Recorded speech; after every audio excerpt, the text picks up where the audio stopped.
Was it fate that destroyed us? Midwinter would say so. I say stuff.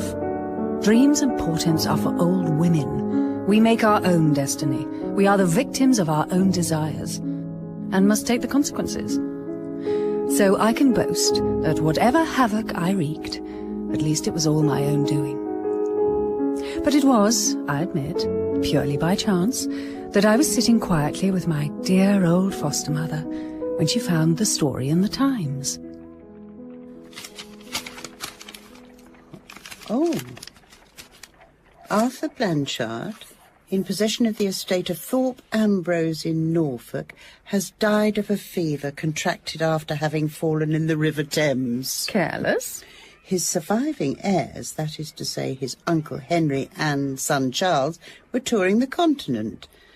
On hearing the sad news, they hurried back across the Alps against advice and were swept to their deaths by an avalanche. Good advice, rarer than rubies. The next heir is a distant relative, the son of Arthur Blanchard's sister.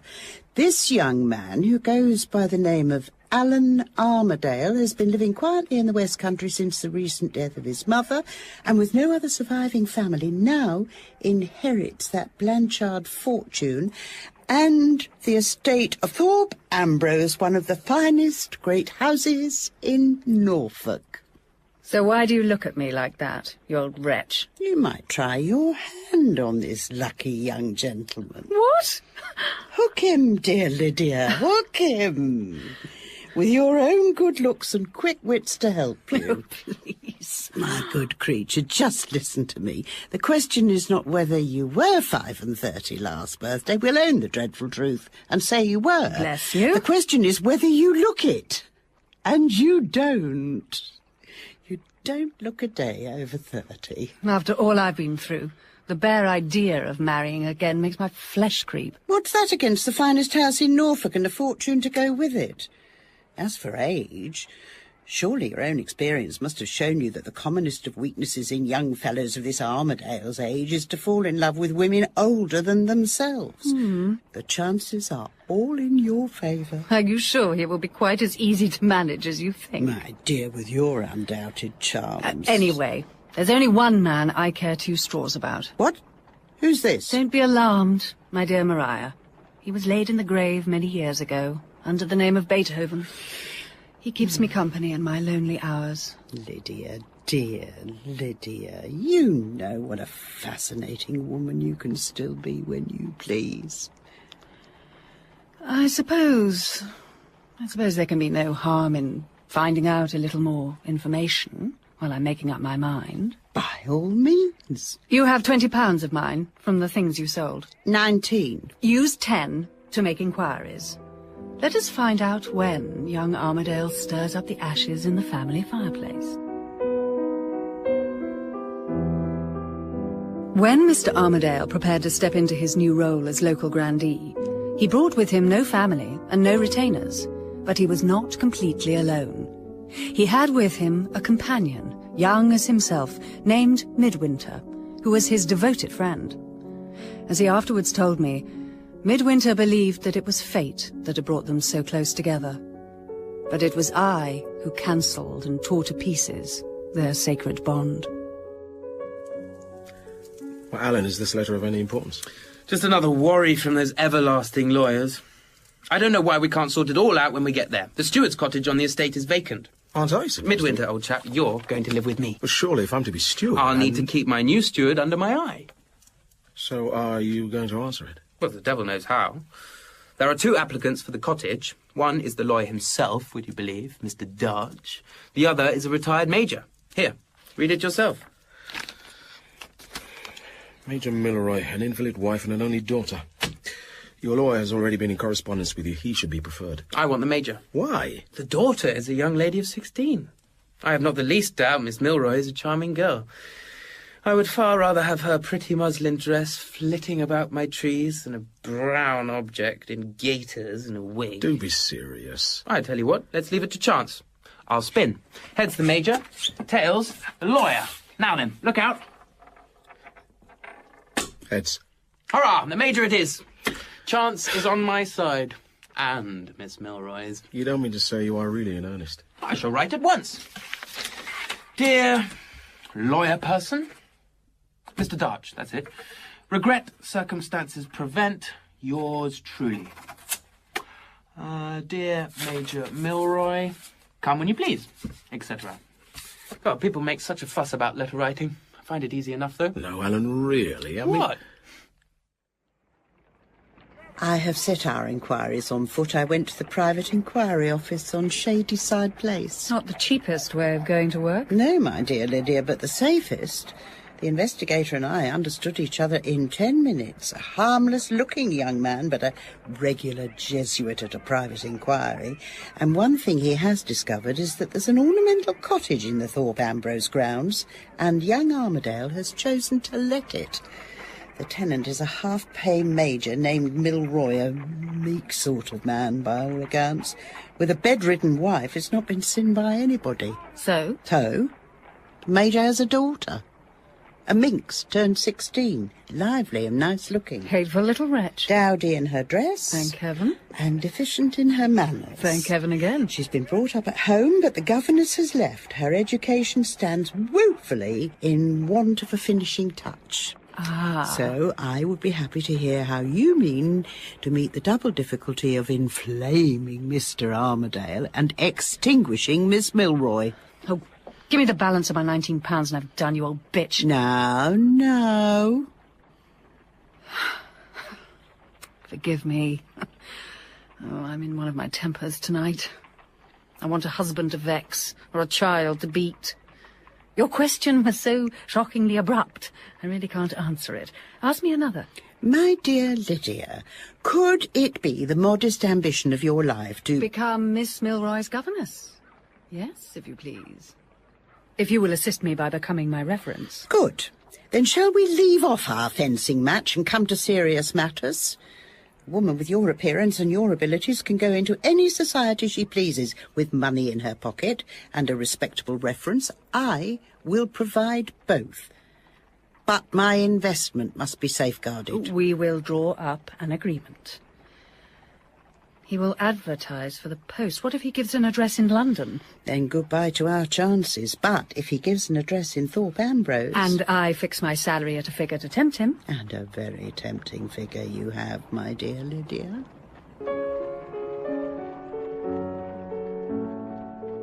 Early on the morning after his first night's rest at Thorpe Ambrose, the object of my ambitions, young Alan Armadale, rose and surveyed the magnificent prospect of his new domain with bewilderment.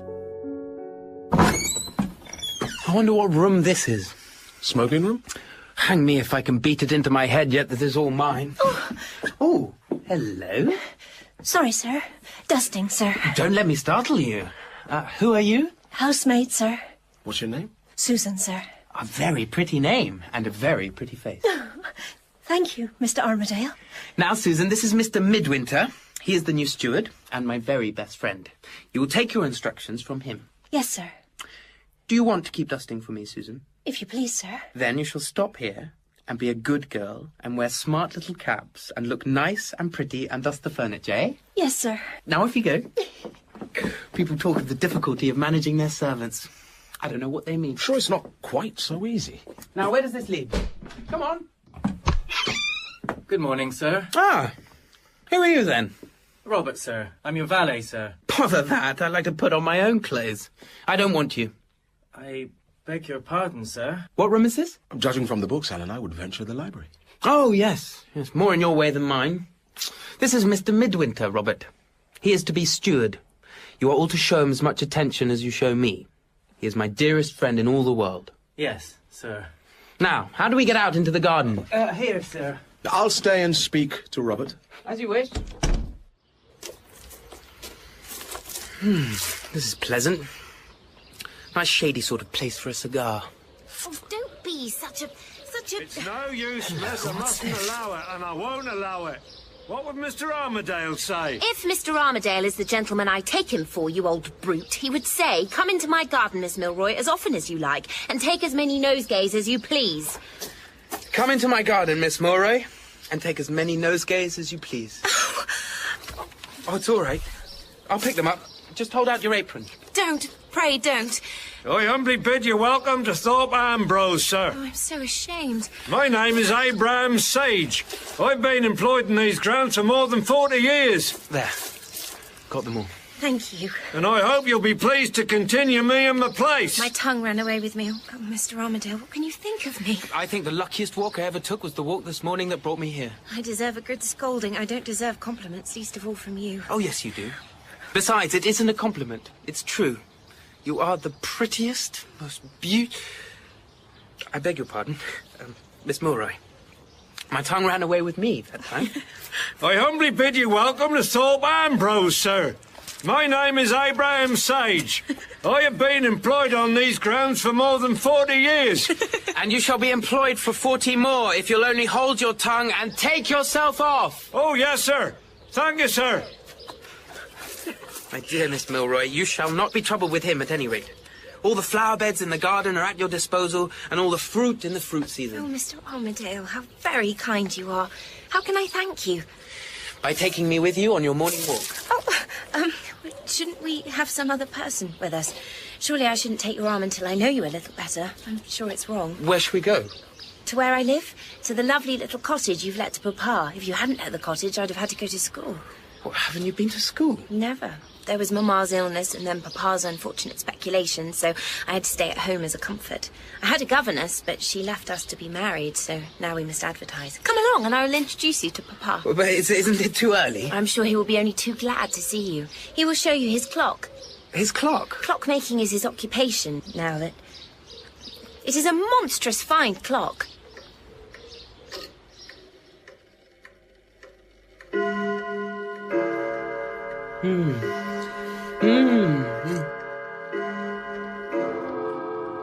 It is not quite finished, Mr. Armadale, but the work goes on, you see. Marvellous. I'm heartily glad to make your acquaintance, Mr. Armadale. Perhaps you would like to join us for breakfast? With the greatest of pleasure, if I'm not in the way. I'm sorry to hear that Mrs. Milroy is an invalid. Perhaps a strange face, but not... Mrs. Milroy's illness keeps her entirely confined to her own room. I really... Will you come and make tea, my love? Yes, Papa.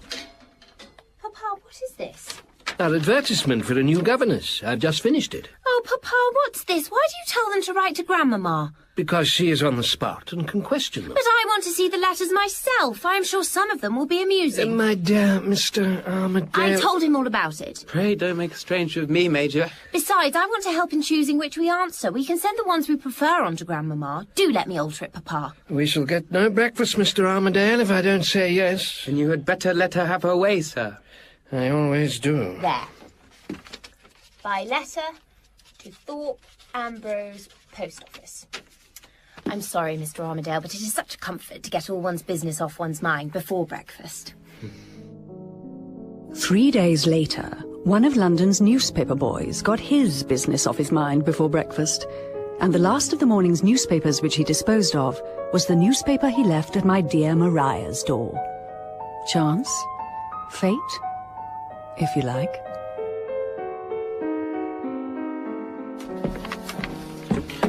Hang it all, Midwinter. Stewarding already? Can't it wait? I have to get to grips with it somehow. I need instruction in all this. You promised me you'd find me someone. Yes, all right. What's the letter? From your lawyer, Mr. Dodge. What does he say? I beg to acknowledge the receipt of your favour of honouring me with a proposal to act as your legal adviser. I have to inform you that circumstances have come to my knowledge relating to the letting of the cottage at Thorpe Ambrose, which render it impossible for me to accept your invitation. How dare he bully me? What, if he's not going to be my lawyer, why should I be his landlord? I shall go to town and find another lawyer this minute. Perhaps I should... No, you look at the books. You've got the head for it. Heaven knows I haven't. Anyway, I might look in on our new neighbour, Miss Milroy. She is a darling, my dear fellow, a darling. So Midwinter looked at the books until his head ached, and he walked out onto the lane and away from the house, lost in thought, until he looked about and discovered he had lost his way.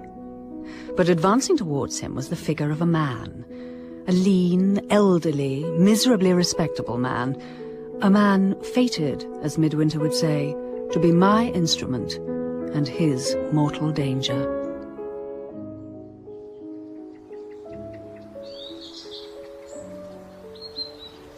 Excuse me? I beg your pardon, sir. Do you know the way to Thorpe Ambrose? I must confess I have lost it.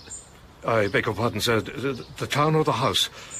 I beg your pardon for asking, sir, but they both go by the same name in these parts. I was not aware of it. I meant the house. Then that way, sir. And when you come to Two Roads next, please take the left one of the two. I'm sorry, I have business the other way. I mean in the town. I should have been happy to go with you and show you. Thank you. Fine summer weather for walking, sir. You can't miss your way if you keep to the left. Thank you. Please don't mention it. I'm afraid I have detained you, sir. I wish you a pleasant walk back and... good morning. What an odd fellow. I wonder who he was.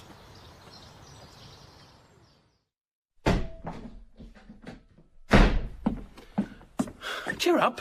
I found us a lawyer. Mr. Pedgift and his son. They're the two jolliest lawyers I ever met with. What's more, they can produce the very man you want to teach you the steward's business. Who? A chap called Bashwood. Used to be a steward, lost his place, some trouble with his son, fell on hard times, decent, elderly man, a little nervous in his manner, but very competent, very dependable. That's what Pedgift says. I wonder if I've already met him. What? Nothing. Oh, Alan, did you send a basket of strawberries over to Milroy's cottage? Yes, why? It came back with a note. Not a polite one. Mrs. Milroy's compliments. Strawberries invariably disagree with her. Oh, poor Miss Milroy. She must have a hard life of it with a mother like that. I wonder how she is. Alan, if you really want to know, I think I can see someone in sprigged muslin loitering on... Where? There, see?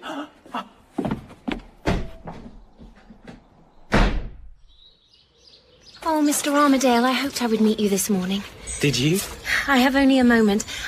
I just heard of the manner in which Mamma received the present you so kindly sent. Will you try to excuse her? She has been miserably ill for years, and she is not always quite herself. Pray forgive, Mr. Armadale, pray do. My dear Miss Milroy, I never was the least offended.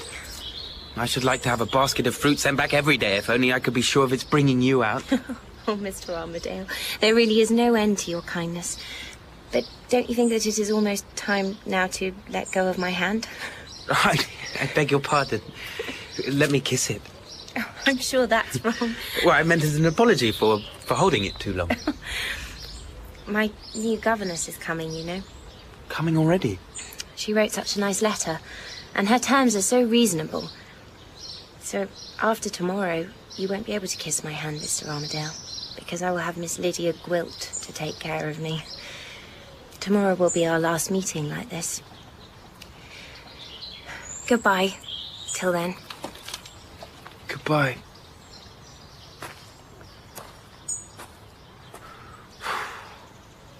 I wonder if it's time to become a married man. No, I'll take the day to consider. Alan! My dear fellow, what is it? A note from Pedgift. Is it convenient for Mr. Bashwood to call tomorrow morning? Why is it? You must see to him. You will be dealing with him. I've got things to think about. Then I shall say yes. Oh, it's you, Mr... Bashwood. Did you find your way, sir, after we parted? Yes, thank you. I am ready to answer any question, sir. Mr. Pedgift told me that I must answer questions because of the trouble that lost me my previous position. Well, your testimonial would be quite enough for me. But as I have my master's interest to consider, perhaps I ought to know more. My son it was, you see, who... I got him a respectable place in a London office. I was his security. He turned out badly, sir. He behaved dishonestly. His employers agreed not to prosecute, but they came down on his security. I couldn't pay, sir. And Sir John couldn't have a steward with bailiffs after him. And so I... Where is your son now?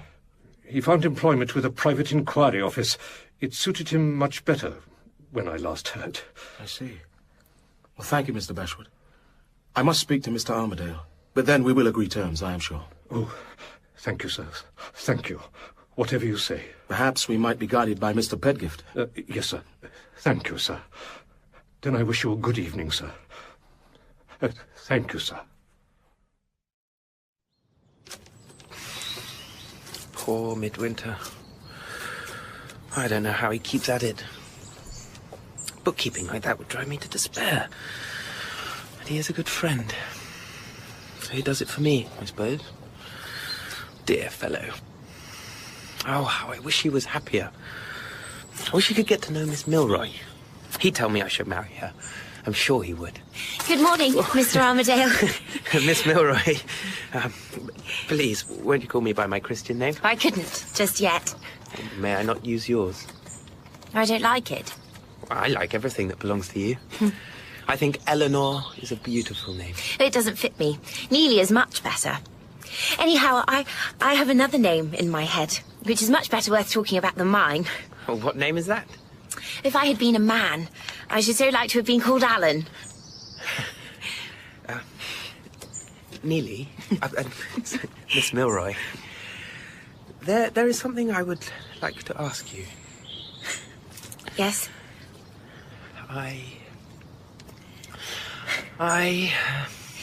Yes? Were you thinking of somebody just now, when I came up? Yes, I was. I was thinking of somebody. I have been thinking of somebody too. If I tell you the first letter of my somebody's name, will you tell me the first letter of yours? I will tell you anything you like. Well, tell me your letter first. M is my first letter. Surnames rather than Christian, then. Beg pardon? What is your letter? A, if you will have it. How many syllables are there in your name? It's a name of 3 syllables. 3! Not strong in my spelling, I know, but yes, 3. How many in yours? Never mind. Well, but who are you thinking of? It is no matter. I was thinking of the first letter of the alphabet, that's all. Good day to you, Mr. Armadale. But, wait! Hang it all. What on earth did I do wrong?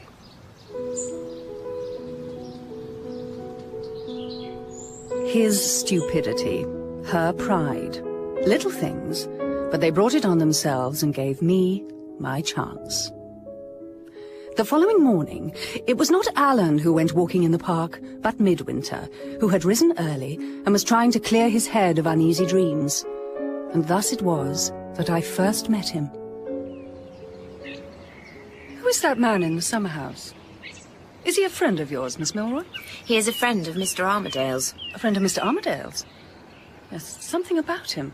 He's a black man, can't you see? Not so very black. He looks at one, sir. He looks right through. I don't know what he wants or why he is here. This is Papa's part of the garden. And I think it's great liberty to treat Papa's garden as if it were the open park. But my dear Miss Milroy, you say he is a friend of Mr. Armadale's. You could hardly express yourself more strongly if he were a perfect stranger. It's a matter of taste, Miss Gwilt, and tastes differ. I'm going back to the cottage. Very well. I beg your pardon, sir. I fear my new ward is a spoiled child. She's very young. As you have extended your walk thus far, sir, perhaps you will kindly favour me on your return by taking a message to your friend? Mr. Armadale has been so good as to invite me to see his gardens this morning, in company with Miss Milroy. Will you say that the Major permits us to accept his kind invitation? Yes. By all means. Thank you. Goodbye. Goodbye.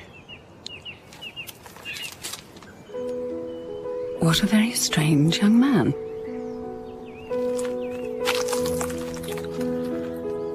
What an extraordinarily beautiful woman. My dear Maria, I have much to report. Let me begin with young Armadale. He is a rattle-pated young fool, one of those noisy, rosy, light-haired, good-tempered men whom I particularly detest. I have produced the right impression on him already, but heaven knows that is nothing to boast of. How do you do, Miss Gwilt. I say. Yes? When I was in the schoolroom, governesses weren't ever like you. I have testimonials. No, please. You mistake my meaning.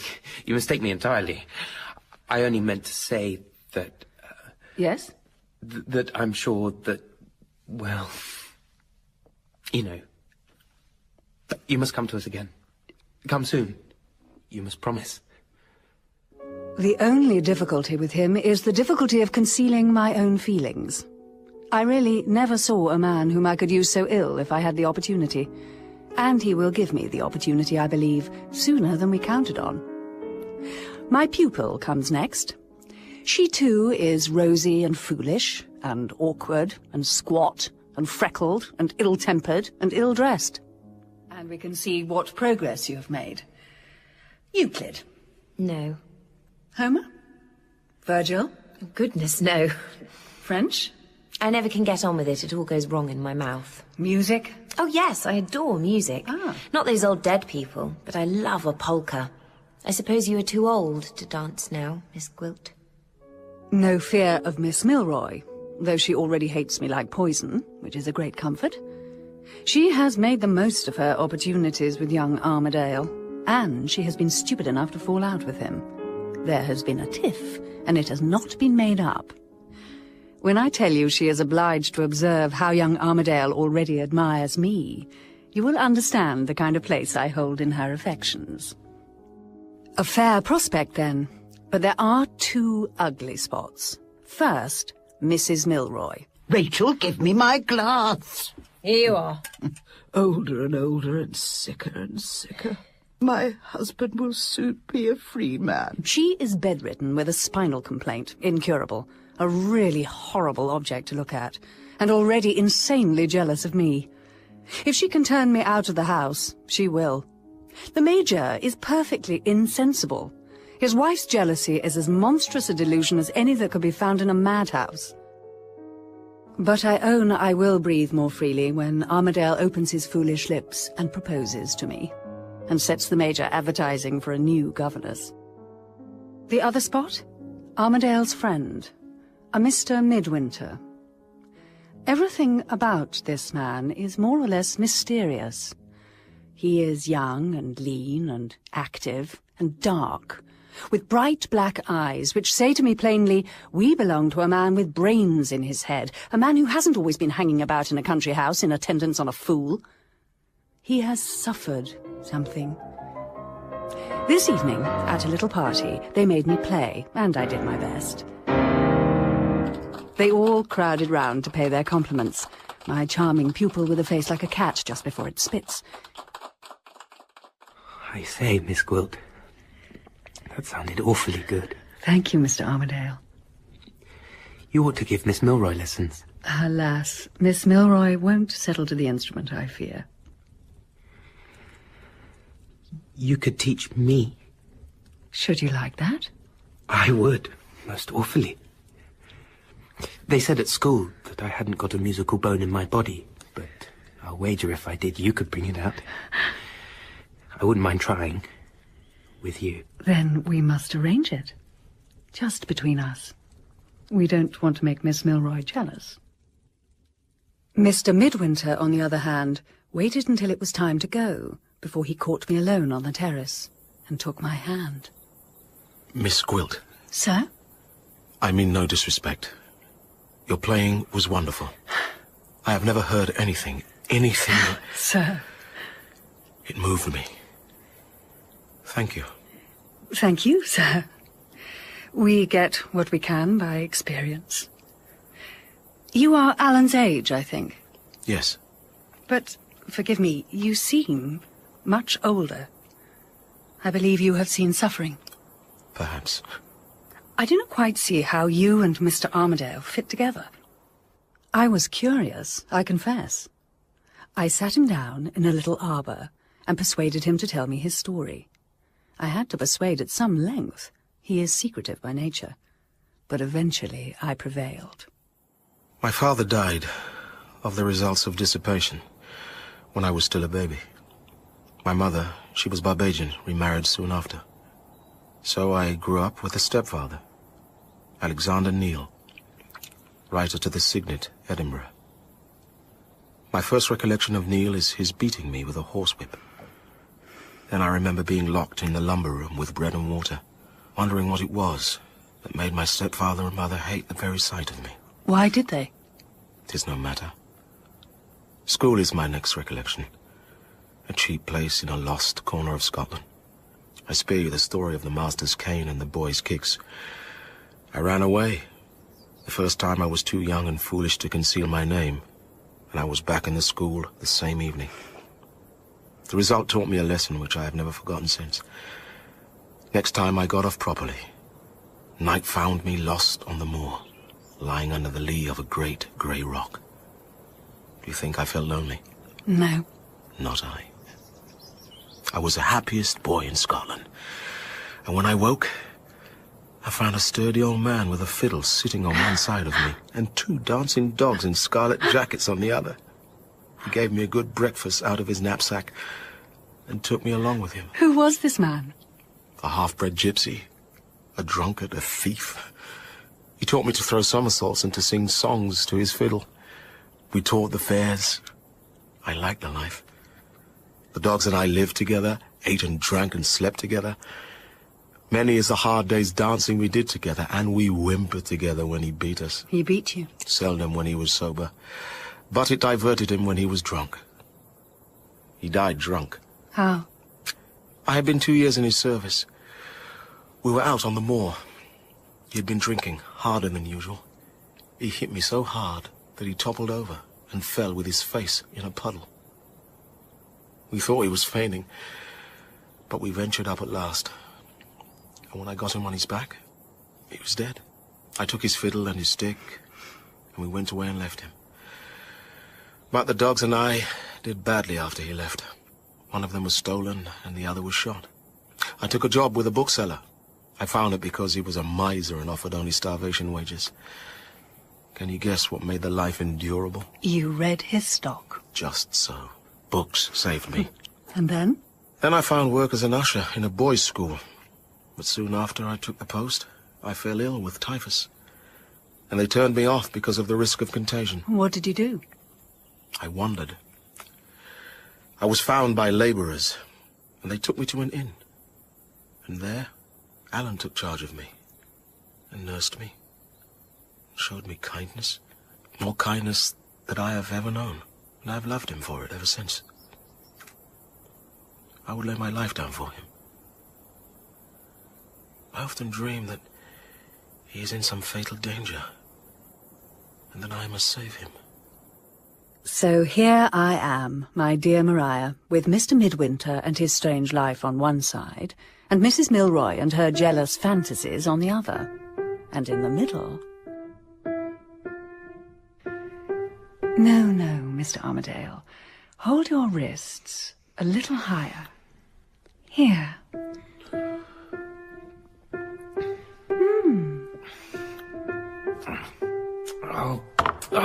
I'm hopeless.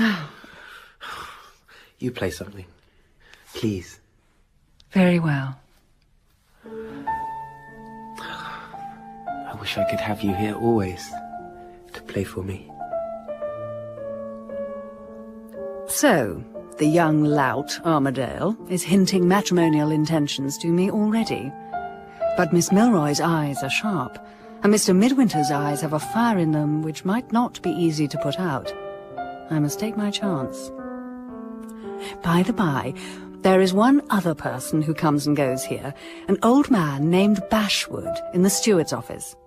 He may be of use. When he first saw me, he stood trembling and staring. Did you ever see the boa constrictor fed at the zoological gardens? They put a live rabbit in his cage, and there is a moment when the two creatures look at each other. Mr. Bashwood reminded me of the rabbit. Oh, it is pouring out there. Cats and dogs ain't in it. You're late. Time just slipped away. Was there a party at the cottage? No, just the Major and Miss Milroy and Miss Gwilt.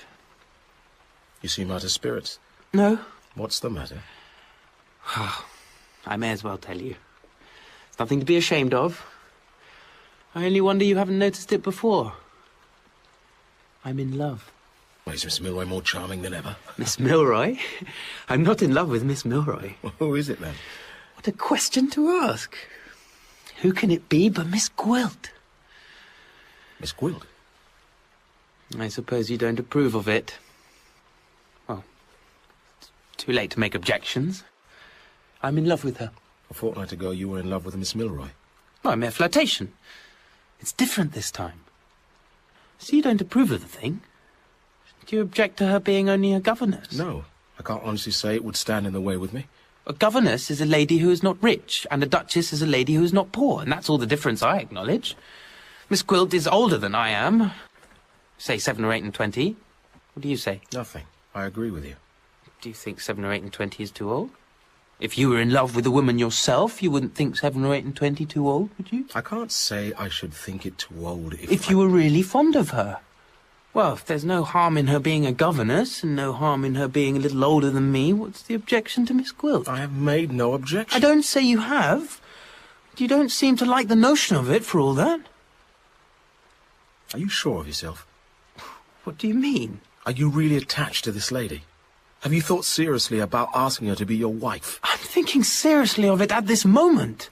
Upon my soul. I worship the very ground she treads on. How long have you done that?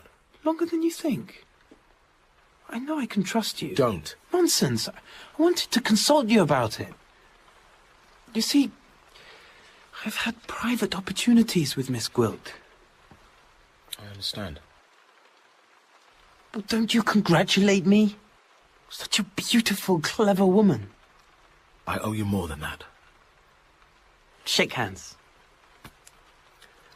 Is there any help I can give? My dear fellow, how cold your hand is. I'm always in extremes. You said difficulties. She loves you. I mean, what difficulty can there be? I hardly know how to put it. As you said, I love her. She loves me. And yet, there is a sort of strangeness between us. One talks a good deal about oneself when one's in love. At least I do.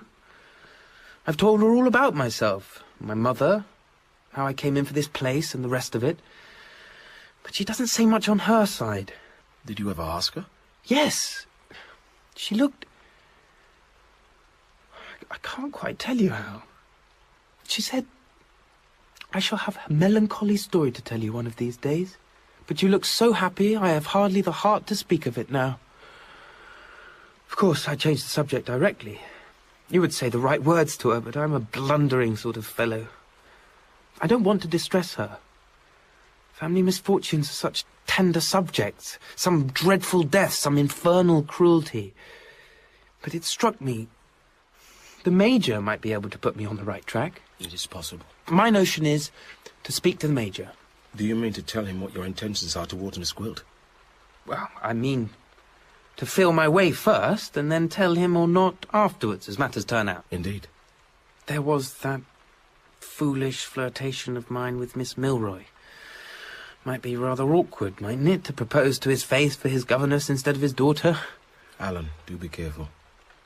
If you speak to Major Milroy, think of what you say before you say it. I will. But so long as I have you to advise me. No. What? I am going away. What? I have been out of sorts. I need a walking tour. In this weather? I don't mind the rain. I thought nothing of it when I was a boy. Well, I suppose. But go tomorrow. Miss Gwilt is going to play for us this evening. You know you like her playing. Just give me a week or two away, up northward, to the Yorkshire moors. I will return better company for you and for your friends. You are the most obstinate man alive. If you will go, I have half a mind to go with you. And leave Miss Gwilt? You will come back.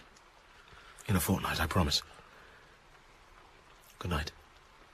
Good night. Good luck with Miss Gwilt.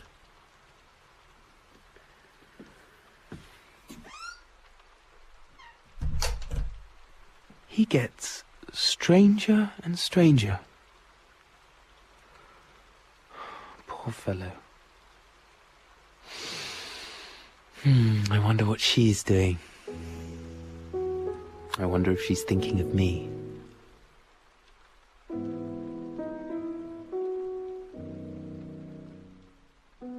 I was thinking of him. I was thinking that with one more private interview to coax him to a declaration, he and his fortune would be mine.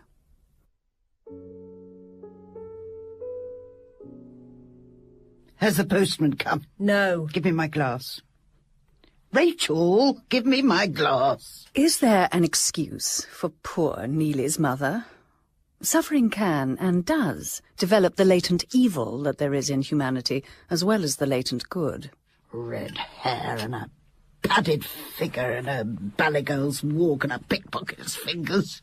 Miss Gwilt. Miss! With those eyes and that walk. Miss! Before another week is over your head, my lady, you go. Mrs. Milroy's jealousy of her husband and me was insane and groundless, and she could find no way to attack me except by questioning the references that I had brought with me. She had sent a letter of polite inquiry to my referee, Mrs. Mandeville, but after 3 days without a reply, her impatience was breaking loose from all restraint. Here you are. A letter for you.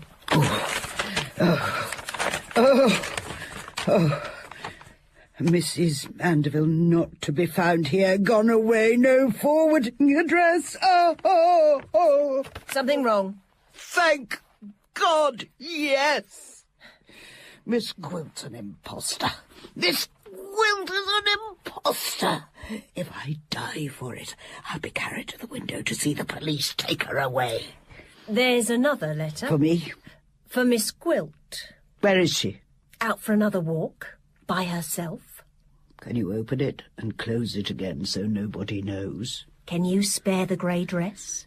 The pearl grey silk? Yes. I've already steamed it for you. Here. Oh, my drops. I'm dreadfully excited. Don't hurry. No signs of her yet. My dear Lydia, I have only a moment to tell you I'm obliged to leave on business. 3 or 4 days.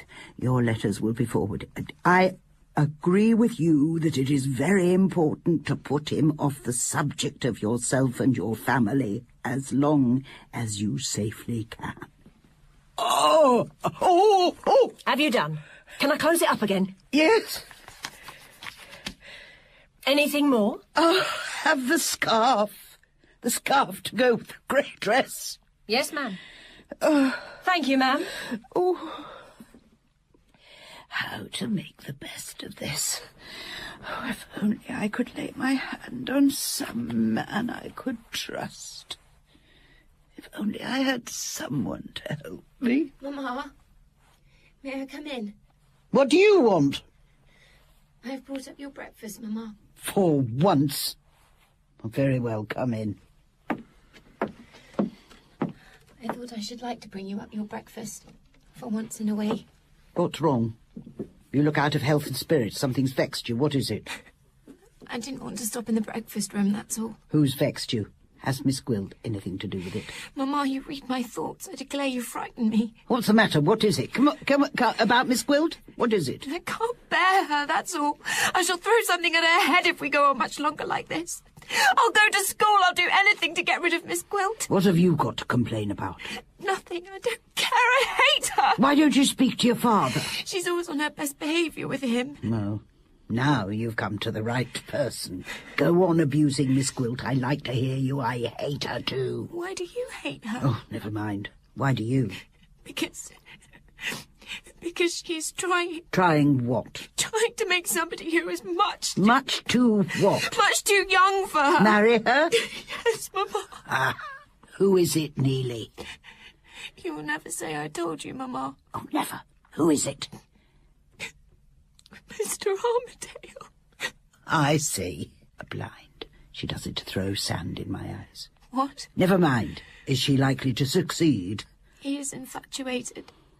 I haven't the patience to talk about it. Has he spoken to you about it? No, it's bad enough he should have told Papa. He spoke to your father? What did he say? He said that he was very much interested in Miss Gwilt. He wanted to know if Papa could tell him anything about Miss Gwilt's family misfortunes. What? Oh, Mr. Armadale said that. Mamma, you frighten me. Are you ill? It's nothing. Oh, my nerves. I've got her. I really got her at last. Shall I go, Mamma? No. What did your father say? He just said she gave him a perfectly satisfactory reference and warned Mr. Armadale to be more delicate next time, that's all. Let him marry her if he pleases. I don't care. I should like to go to school, only I haven't the heart to tell Papa. We don't have our talks anymore. Would you mind breaking it to him, Mama? Yes. You're a good girl. You shall go to school. Go and get Rachel now. Go on. Yes, Mama. They may believe her, but it's all a blind. It's my husband she wants. She shan't deceive me. Rachel! Yes. Prop me up. Give me my writing desk. You're too excited to write. Give me the desk. I want you to take a letter to the great house. I'm going to send a note to Mr. Armadale. What for? Because of this letter. This letter I sent to Mrs. Mandeville to inquire about Miss Gwilt's reference, which was returned. Mrs. Mandeville gone away. Yes, so? I'm going to send Mr. Armadale after her. He wants to find out about her family circumstances. He can go to Mrs. Mandeville. She will make it all clear. My dear Maria, things are going wrong here, and Miss Milroy is at the bottom of it. She had a long confabulation with her mother this morning, and at the end of it, the nurse slipped out with a note to the great house, and this has been followed by young Armadale's departure for London, despite an appointment with me for tomorrow morning. The girl is evidently going to make a fight of it. I am not nervous or discouraged. I am very close to achieving all that we hoped. Only get back to London. I may have need of your assistance.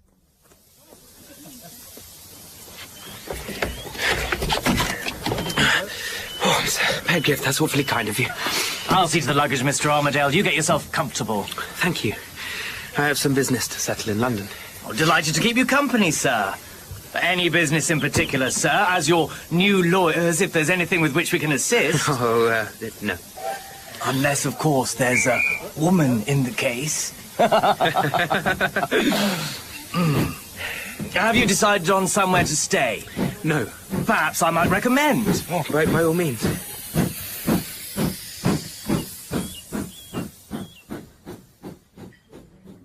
And then the savoury. Yes, sir. As to the wine, William, my champagne, and then the claret with the blue seal, and then the playbills and the evening papers, just as usual. Yes, sir. Mr. Armadale. What? Oh, yes. Thank you. Did you settle your business, sir? I only ask in case I can be of any use.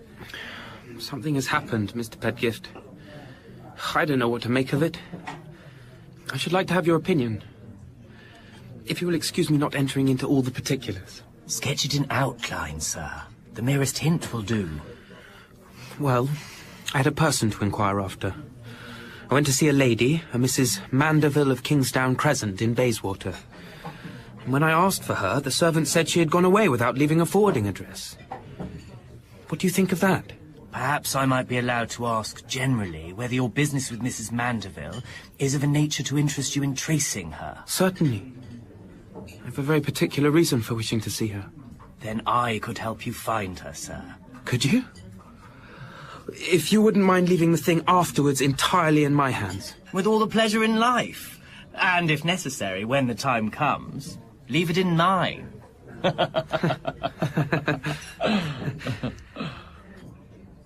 And the next morning, the indefatigable Pedgift was on the scene with his client at Kingsdown Crescent. What did they say? It's a lodging house. Lodger Mrs. Mandeville has gone. Not a farthing unpaid. Went away in a cab. Well, then, what do we do? We go to the cab stand.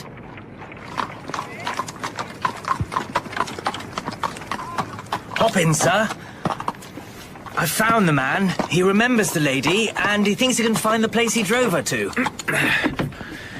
May we depend on him? I think so, sir. This doesn't look very likely. No. Here it is, gentlemen. The house at the end. This can't be the place. There must be some mistake. Well, suppose we inquire. Very well.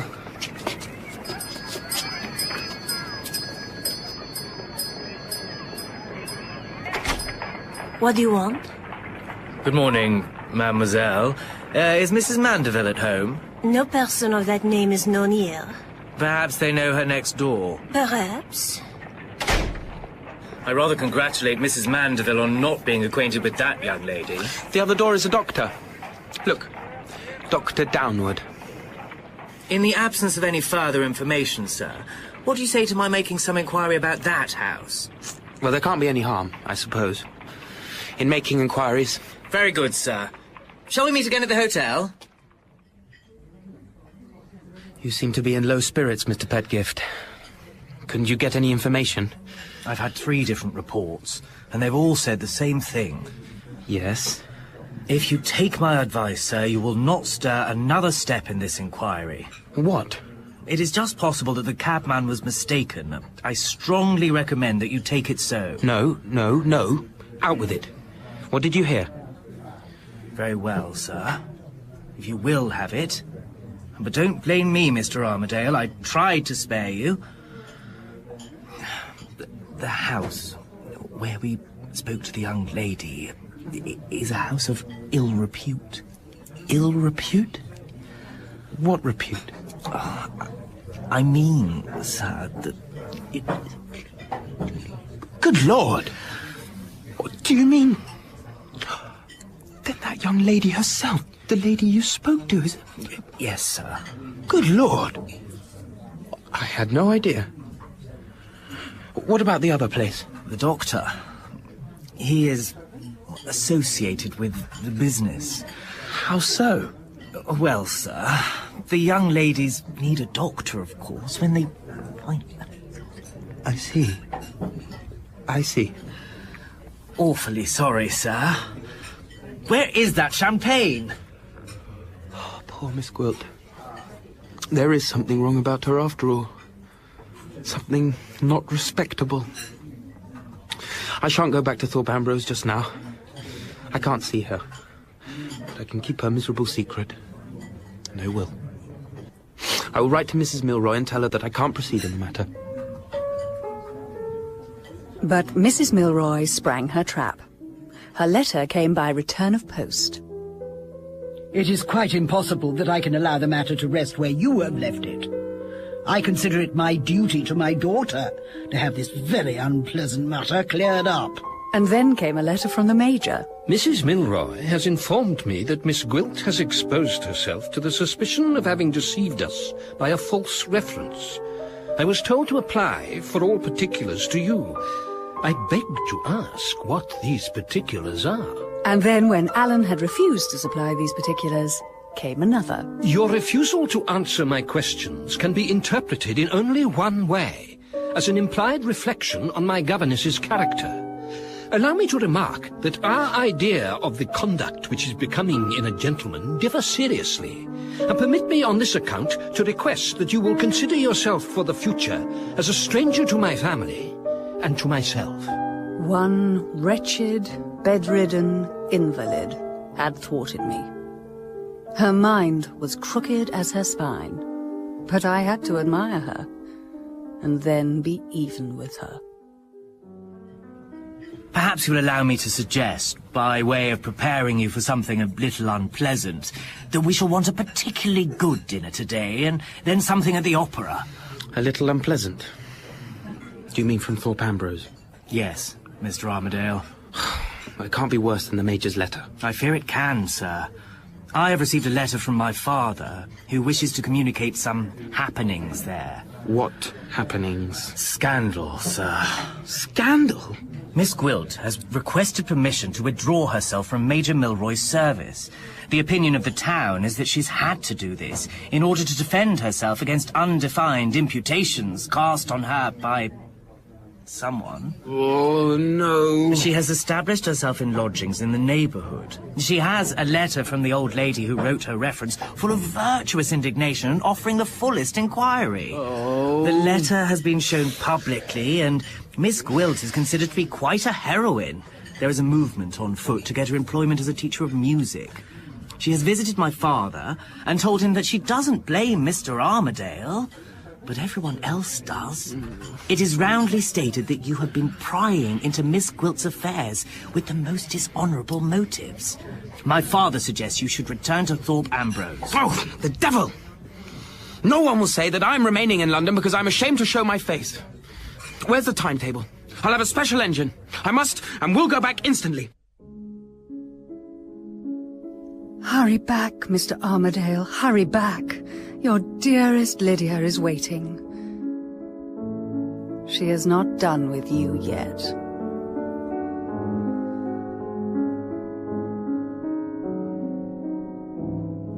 In Armadale, by Wilkie Collins. Lydia Gwilt was played by Lucy Robinson. Alan Armadale, Alex Robertson. Midwinter, Ray Fearon. Neely, Perdita Avery. Maria and Mrs. Milroy, Carol Macready. Bashwood and Sage, Richard Durden. The Major and Cabby, Sean Baker. Susan and Rachel, Rebecca Sayer. And Pedgift Jr. and Robert, Grant Gillespie. It was directed by Clive Brill. Acted by Clive Brill. Acted by Clive Brill. Acted by Clive Brill. Acted by Clive Brill. Acted by Clive Brill. Acted.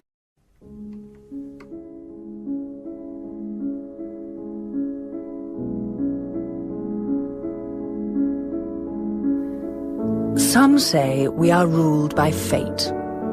I say fate needs a helping hand. Which is why, in order to ensnare foolish Mr. Armadale and make sure of his substantial fortune, I had taken the post of governess to his young neighbour, Miss Milroy, and easily thwarted her own designs on Mr. Armadale by replacing her in his affections.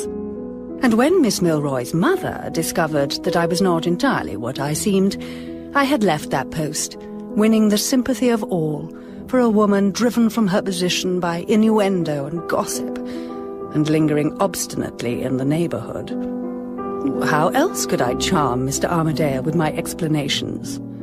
Especially as his far more intelligent friend, the strange and fascinating Mr. Midwinter, was safely out of the way, and Miss Milroy was sulking in her tent, or at least her bedroom, and Mr. Armadale was left to face his own troubles, with no one to help him but the local lawyer. Mr. Pedgift, sir. I want to talk to you about how I am to meet the lies that are being told of me here. Point me out the man who says I have been prying into Miss Gwilt's affairs with dishonourable motives, and I'll horsewhip him publicly. You can horsewhip a man, sir, but you can't horsewhip a neighbourhood. We may fight our battle without borrowing our weapons of the coachman, if you please. How?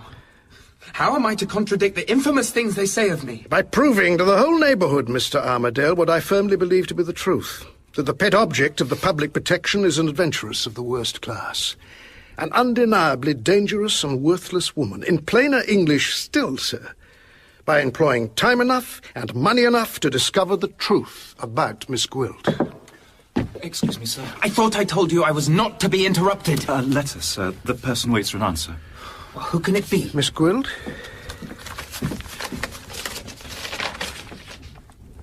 It is Miss Gwilt. I've known a good many of them in my time, sir. Not as handsome as Miss Gwilt, I admit, but quite as bad. What does she say? She wants an interview. As an act of justice towards a friendless woman whom he has been innocently the means of injuring, and who is earnestly desirous to set herself right in his estimation. What a lawyer she would have made, if she'd only been a man. I can't treat this as lightly as you do, Mr. Pedgift. I was very fond of her once. Do you actually contemplate seeing Miss Gwilt? I can't treat her cruelly. I've been the means of injuring her. I can't treat her cruelly after that. Mr. Armadale, may I ask you a question or two before you go straight to your own ruin? Any you like. Do you think anything she says is to be relied on? After what you and my son discovered in London? The unaccountable disappearance of her reference, Mrs. Mandeville. And this Mrs. Mandeville's apparent association with the house of ill repute? Miss Gwilt might explain it. My dear sir, she's quite certain to explain it. I will do her justice. I believe she would make out a case without a single flaw from beginning to end. If you see that woman again, sir, you will commit the rashest act of folly I ever heard of in all my experience. You propose to see her, and to let her work on you with her devilish beauty and her devilish cleverness in the character of your interesting victim? There's a wild beast show coming to our town next week. Let the tigress in, sir. Don't let in Miss Gwilt. I can't decline. I don't know how. Here, sir, take pen and paper.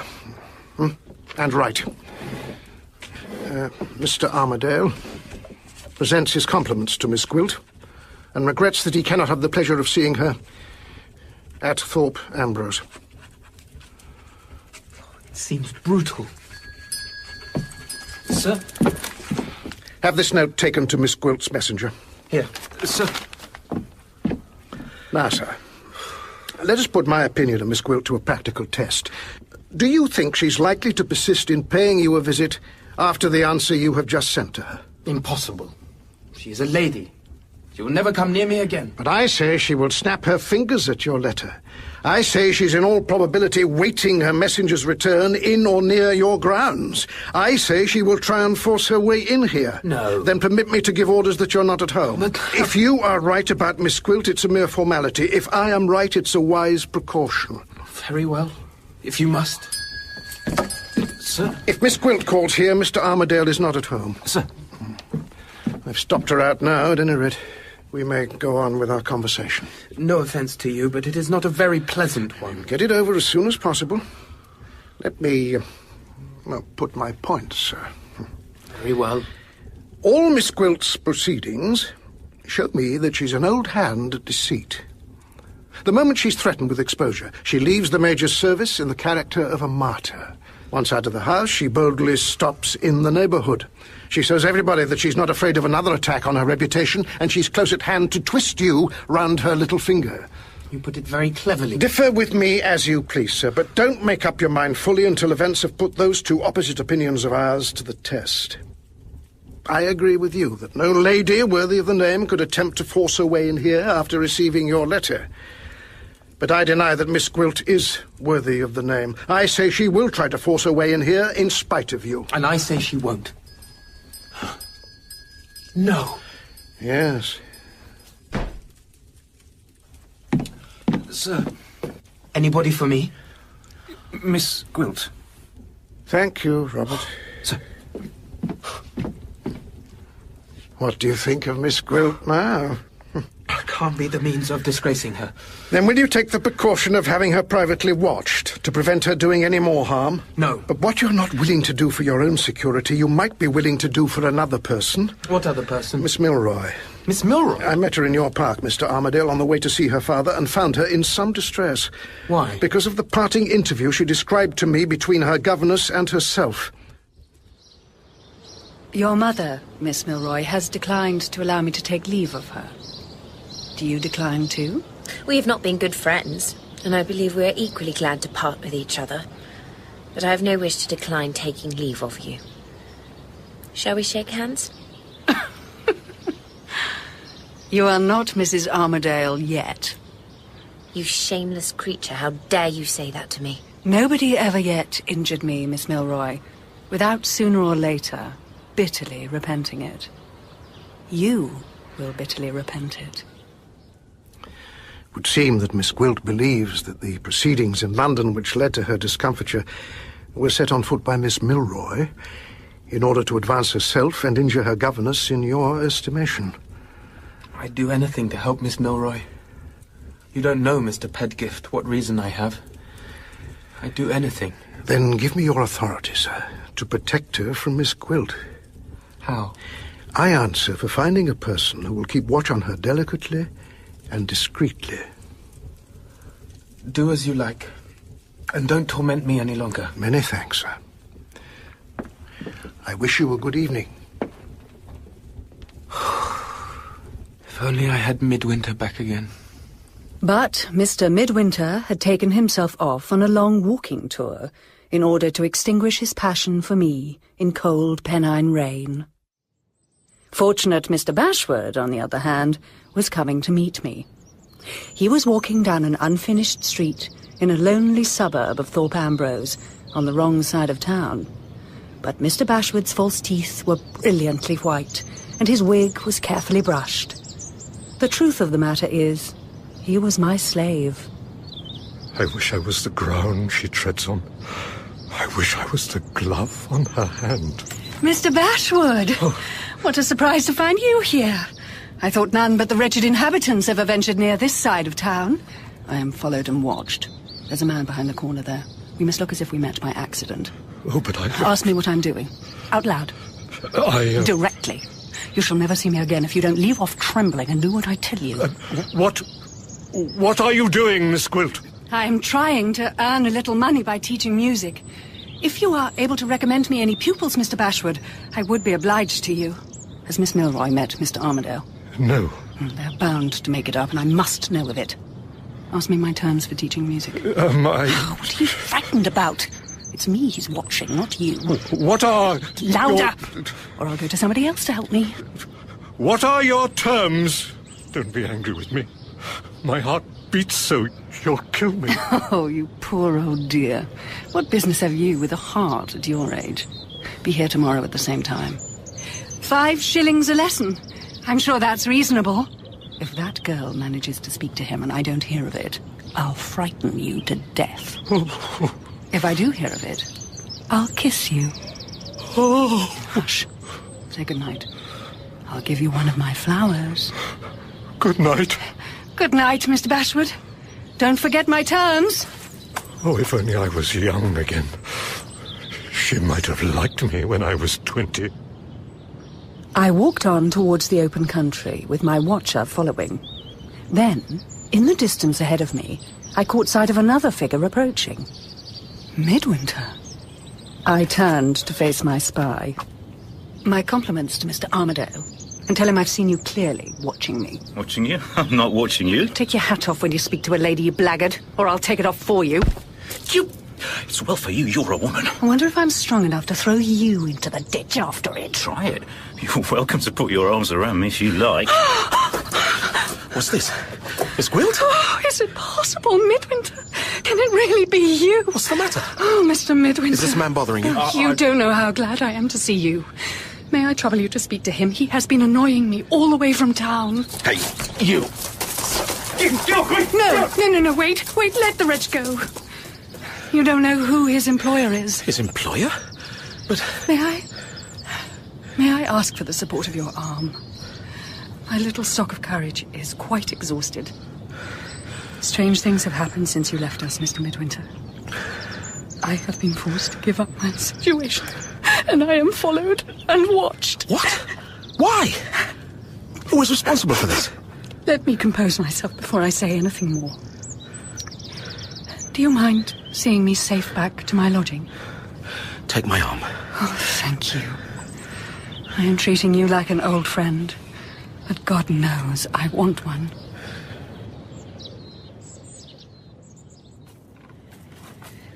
I have taken refuge here.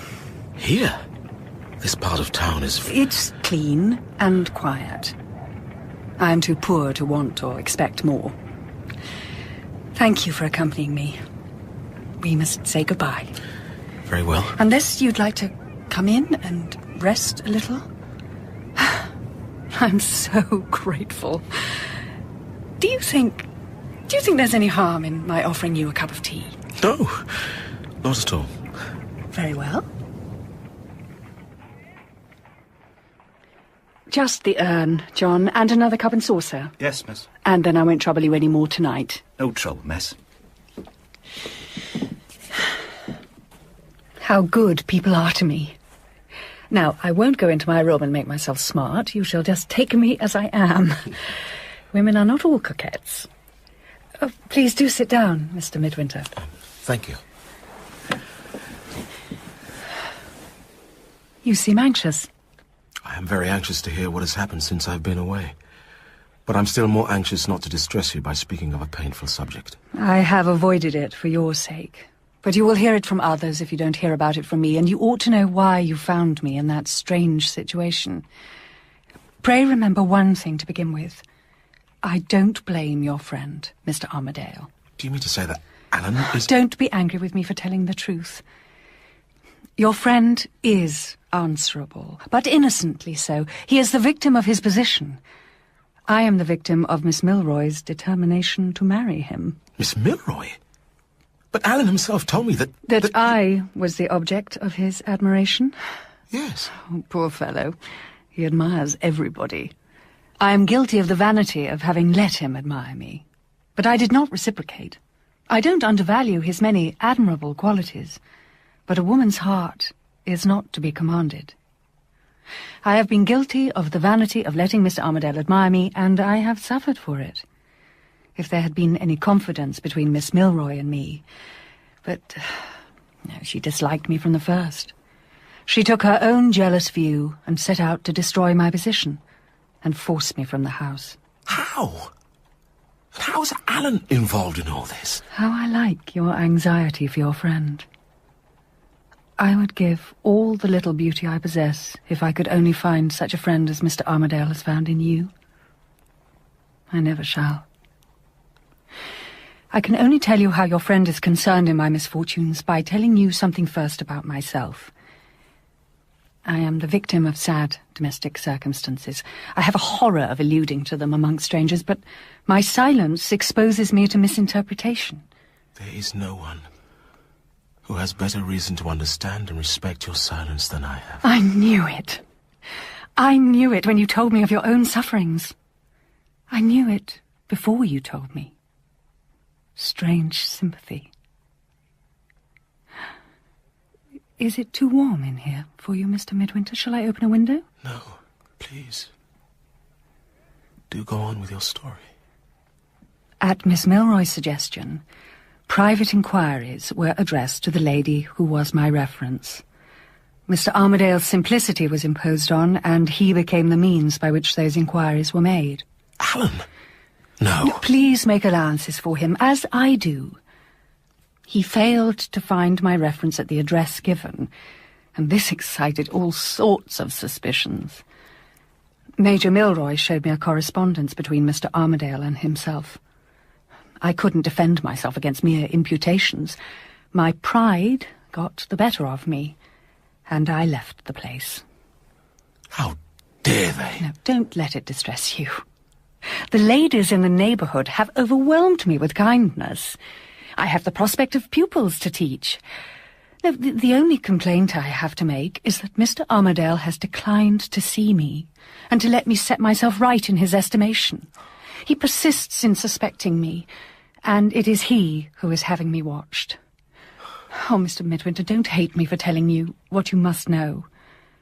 The man you saw persecuting me tonight was only earning his money, after all, as Mr. Armadale's spy. I can't believe it. There must be a mistake. I beg your pardon, Miss Gwilt. Pray don't think I doubt you. I only say there is some dreadful mistake. He's incapable of such meanness. Some scoundrel has been taking advantage of him. Let me go and clear it up at once. I can't bear to think of it. I can't even enjoy the pleasure of being here with you. Oh, I'm sure you understand me after what you have said. I feel so for you. Oh, please, Mr. Midwinter.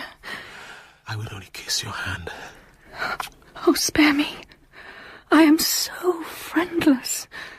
I am so completely at your mercy. Forgive me. You are the most generous of living men. I will believe what you tell me to believe.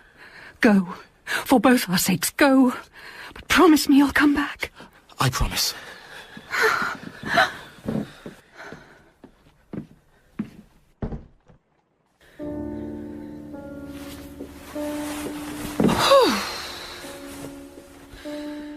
And off he goes.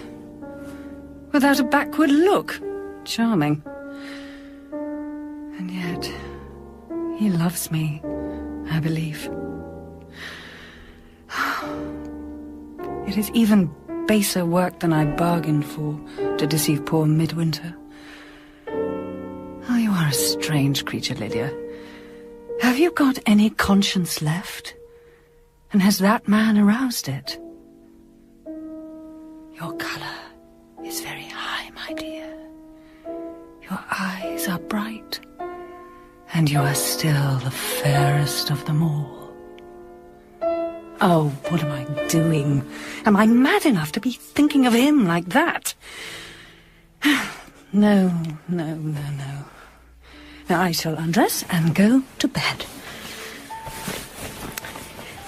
One of two good things will happen tomorrow. If they don't quarrel, the doors of Thorpe Ambrose will be opened to me. And if they do, I shall find my way in on the purely Christian errand of reconciling them. Where's my wrap? Imagine if Mr. Midwinter saw me like this.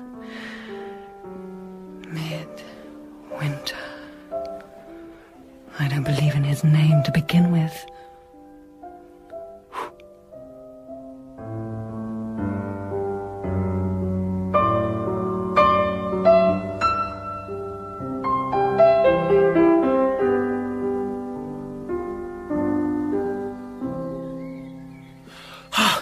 My dear Midwinter, am I awake or dreaming? Have you sprung out of the ground or dropped from the clouds? I have just returned. My dear fellow, you haven't the least notion what things have happened. What an awful scrape I'm in at this very moment. I have heard more than you suppose. What? The dreadful mess I'm in with Miss Gwilt. The row with the Major. The scandal in the neighbourhood. Yes, I have heard it all. Good heavens. Have you been in the coffee room at the hotel? Have you met Pedgift? No. How could you possibly have heard about me and Miss Gwilt? She told me herself. Oh. I wish you had heard my story first. Where did you meet her? Before I answer that question, I want to ask you something, Alan. Is it really true that you are in some way concerned in Miss Gwilt's leaving Major Milroy's service? It's rather a long story. It requires what I'm rather a bad hand at. It requires an explanation. I'm sorry to hear it. You haven't heard the particulars yet? I think I can anticipate them. We had some talk before I went away about some delicate questions which you proposed putting to Major Milroy. I remember I warned you. Should I be guessing right if I guess that those questions have led you into a false position? Is it true that any mischief has been innocently done? Yes. It is only doing me justice to say that. Then if you have not willingly been the means of depriving Miss Gwilt of her situation, I think we need say no more. But I have another question. A question that has been forced on me by what I saw with my own eyes. You're not like yourself, Midwinter. What is it? What's the matter? You asked me just now where I met with Miss Gwilt. I met her on my way here on the high road. She asked me to protect her from a man who was following her. I saw the scoundrel, and I should have laid hands on him had she not prevented me. She gave a very strange reason for stopping me. She said I didn't know who his employer was. She told me two things. That the man who had been following her was a hired spy. She told me next what I believe with my whole heart to be a falsehood, which has been imposed on her as the truth. She told me that the spy was in your employment. I must explain myself. More explanations. You don't know what I know. You don't know that what I have done has been done with good reason. Miss Gwilt has threatened Miss Milroy. I don't want to hear about Miss Milroy. Good God, Alan! This spy has your approval? Will you, or will you not let me explain? Explain the employment of a spy? What? Having driven Miss Gwilt out of her situation by meddling with her private affairs, you meddle again by the vilest of means? You set a watch on a woman whom you yourself told me you loved only a fortnight since. You won't hear me. Tell me you are a stranger to the employment of that man, and I will hear you willingly. Suppose there should be a necessity for employing him that you know nothing about. For the cowardly persecution of a helpless woman? You mightn't think her so helpless if you knew the truth. And are you the man to tell me? I can't account for the violence of your feeling in this matter unless... What? Unless you yourself... I what? You are sweet on Miss Gwilt. What right have you to say that? I told you, when you thought I was sweet on her. Come, it's a little hard, even if you are in love with her, to believe everything she tells you and not to let me say a word. Is that how you decide between us? To choose between the employer of a spy and the victim? I side with the victim. I have a temper to lose as well as you know. Remember old times. Give me your hand, before it's too late. No! I should never have come back. I was warned there would be fatal consequences, but I never thought you would be their instrument. You were so kind to me when we first met. I set aside the prophecy, but now you reveal yourself. Midwinter, what do you mean? You're raving! Get away from me, you blackguard! Midwinter! Step back. I won't be responsible. You think I wouldn't? Try me. Please! I shall deal with your spy. At any rate.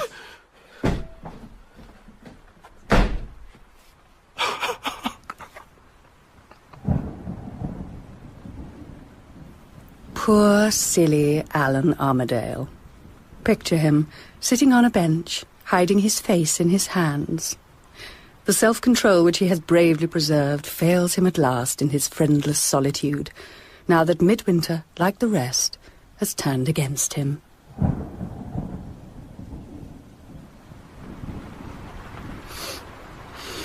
Sir? What is it? The coachman's wife, sir. What about her? She's seen Miss Milroy out in the park, sheltering under a tree, sir. She thought she ought to ask her into the house. No, but I'll do it. Fetch me an umbrella. A big one. Yes, sir. You must come indoors. No. You must, please. You know my father has forbidden any communication between our houses. Please don't treat me as cruelly as your father. He's a mistaken impression of things, I promise you. But in any case, you're going to get soaked. Anyway, I can't come in because you have behaved very badly to me. You don't deserve that I should even speak to you. I shouldn't speak to you ever again. Miss Milroy, please don't cry. I have behaved very badly, but I've been punished for it. Everyone has turned against me. My dearest friend just this morning. There's not a living creature to say a friendly word to me. I'm so lonely and miserable. I want you to forgive me. Please, don't cry. You'll break my heart. That creature is responsible for all this. I admired her once, I admit. But I've learnt my folly, Miss Milroy. Please believe me. I've learnt my lesson. Oh, Mr. Armadale. My dear sweet girl.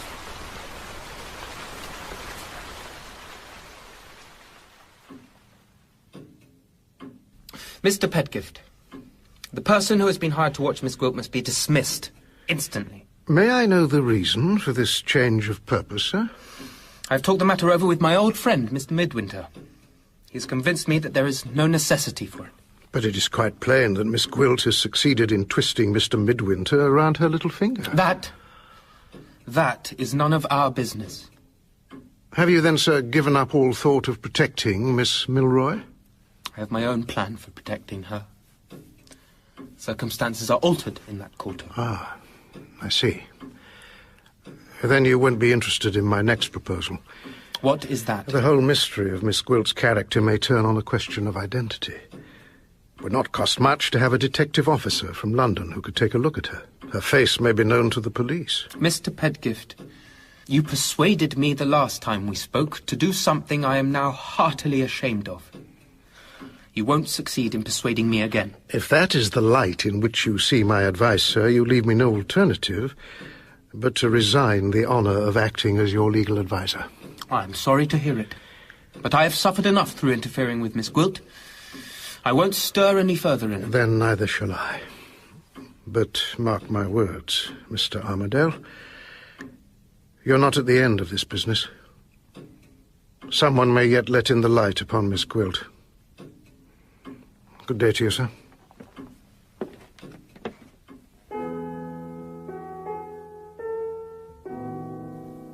After the thunderstorm, I didn't go out. I waited for Mr. Midwinter to come again. The weather cleared up, the people walked out in their Sunday clothes. I sat dreaming at my wretched little hired piano, nicely dressed, looking my best. But no Midwinter appeared. He promised he'd come back. Where is he? He's out in the street. Why doesn't he come up?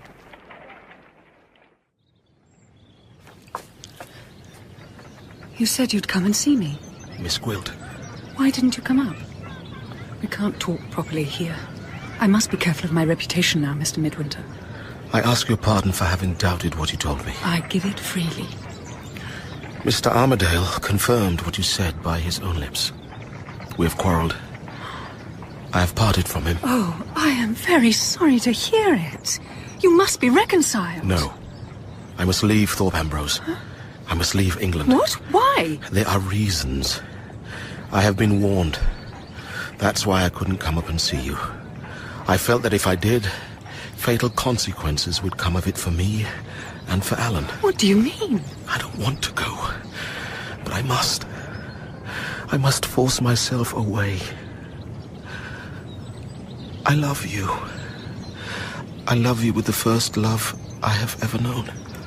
The last I shall ever feel. But I must go. Why? Midwinter! And off he goes again. What on earth? I am in a perfect fever of curiosity to know what on earth he means. Why, if he comes back and lets me fascinate him, should there be fatal consequences for him, or for the hateful lout with the noble fortune? How could he go like that? Would he really take himself off, never to return? Why?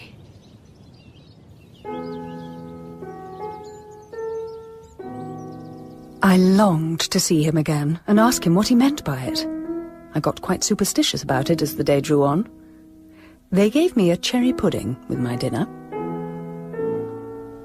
He will, he won't.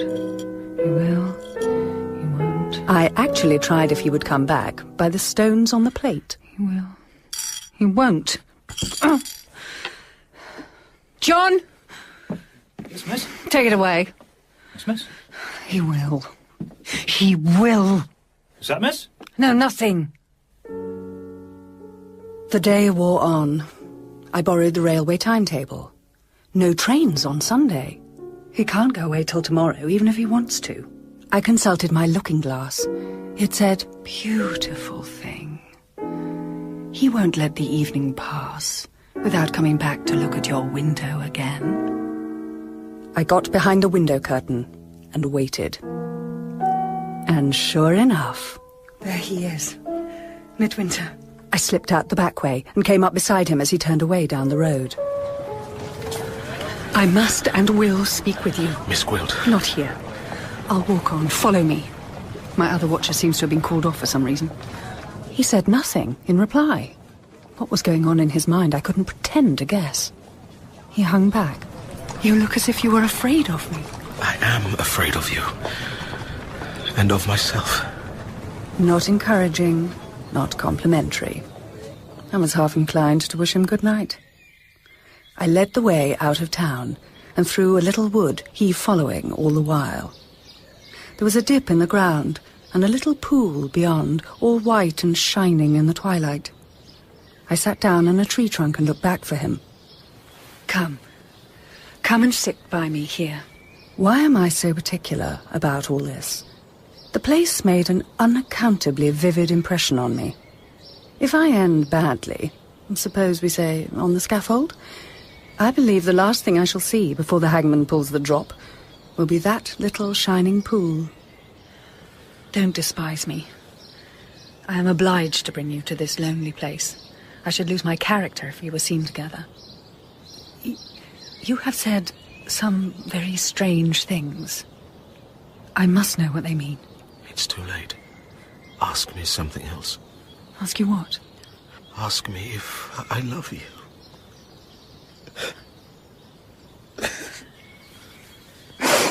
Oh dear, how old I felt while he sobbed his heart out on my breast.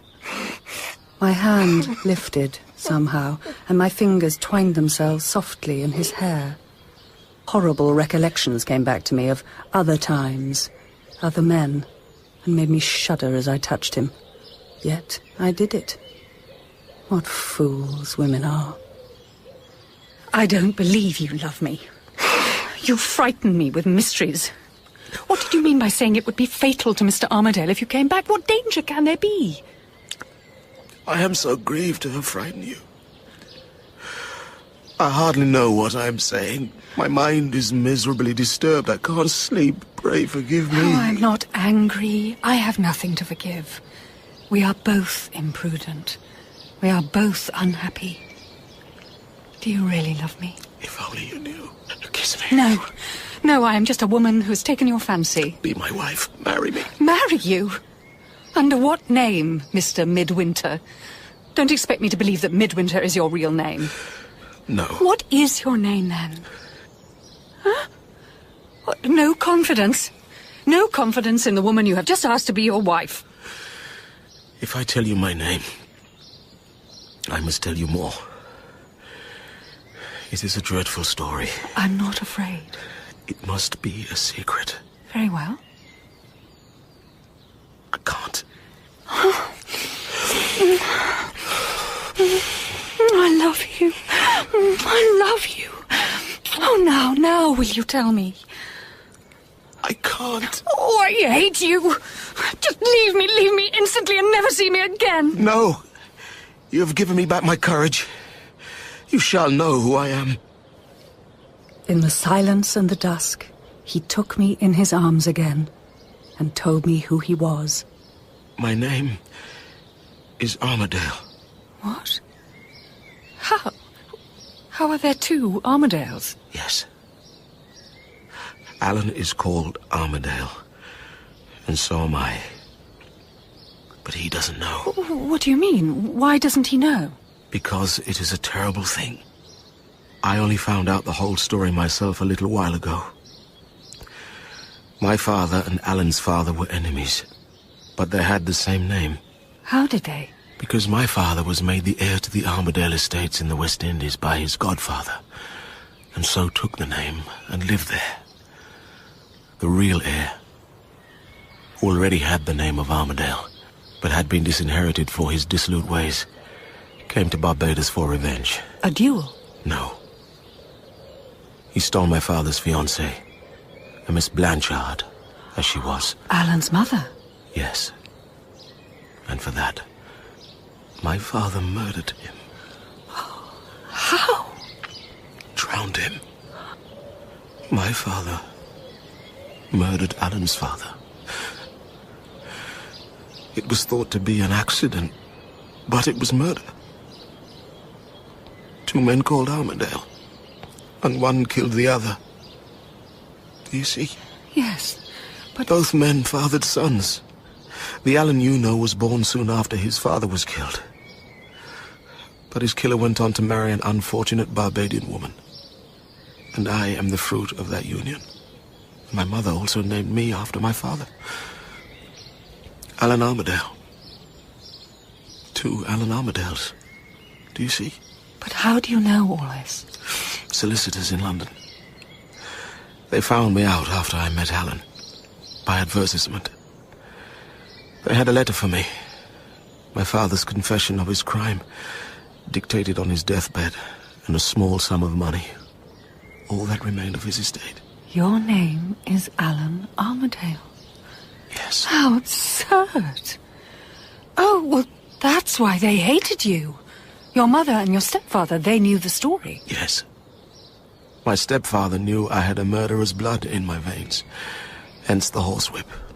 And my father, my dead father, in his letter to me, urged me to avoid the other Alan Armadale. He said that any meeting would be fatal. Put the mountains and the seas between you, he said. And I dream. Sometimes every night I dream that I'm bringing harm to Alan, or he to me. But what lifts me above all the evil of our past is my love for him. When he cared for me out of the generosity of his heart, the first to ever do so, he won mine. So this is all in the past. Why be afraid of it? Because of my dreams. I dream that Alan, that I will be the cause of Alan's death, or that he will be the cause of mine. This is nothing. I have the same dream over and over. It haunts me. My dear, this is nothing. No. I must go away. Come with me. Lydia, come with me. I must think. You must give me time to think. Of course. Until tomorrow. I will send you a note. Very well.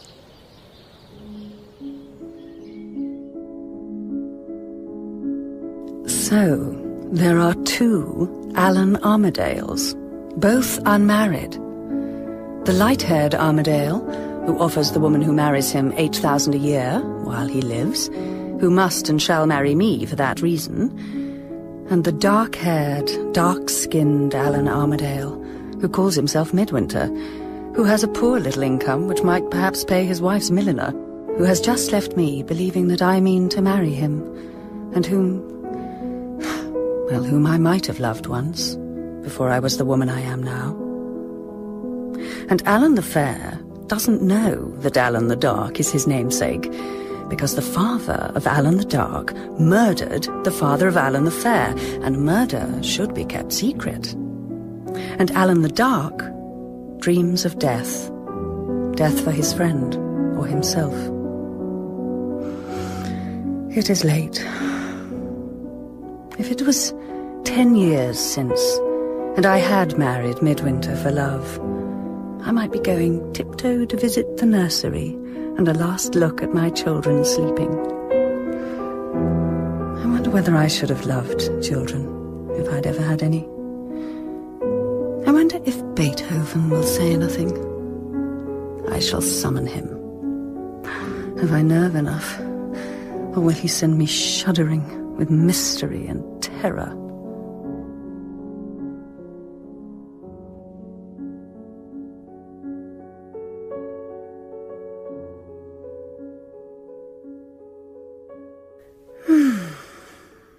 Who was the man who invented laudanum? I thank him from the bottom of my heart. I have had 6 delicious hours of oblivion, and woke up with my mind composed, all through the modest little bottle of drops. Drops, you are a darling. If I love nothing else, I love you. I have had a beautifully casual conversation with Mr. Midwinter outside the baker's shop, as they've chance met, just passing the time of day under the eyes of the town. Give me a little time to consider. My family circumstances require it. Of course. I shall go to London. A newspaper has taken my work. Oh. I think I can find employment with them and add to my income to provide for you. But this must all be a secret. We mustn't be seen too much together. Yes. May I write? Of course. Will you write to me? Good morning, Miss Gwilt. Oh, good morning, Mrs. Sowerby. Good day to you, Mr. Midwinter. Come along, Tara. Yes, Mother. So, he has gone to London to seek his fortune. What will he think when he hears I am to be mistress of the great house after all? What will he feel? No, I mustn't think of him. I shall carry on with my errands. But it must be plain, Ribbon, Mrs. Benson, very plain. You always look smart, Miss Gwilt, even in the plainest things. Well, that is fortunate, when plain is all that one can afford. Good morning. Good morning, Miss Milroy. You don't mind waiting, do you? No, not at all. Oh. Good morning, Miss Milroy. I beg your pardon, Mrs. Benson. I will come back when the shop is empty.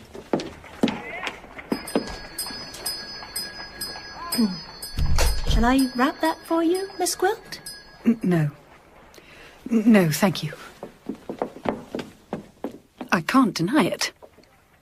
She has stung me. It is a lovely afternoon.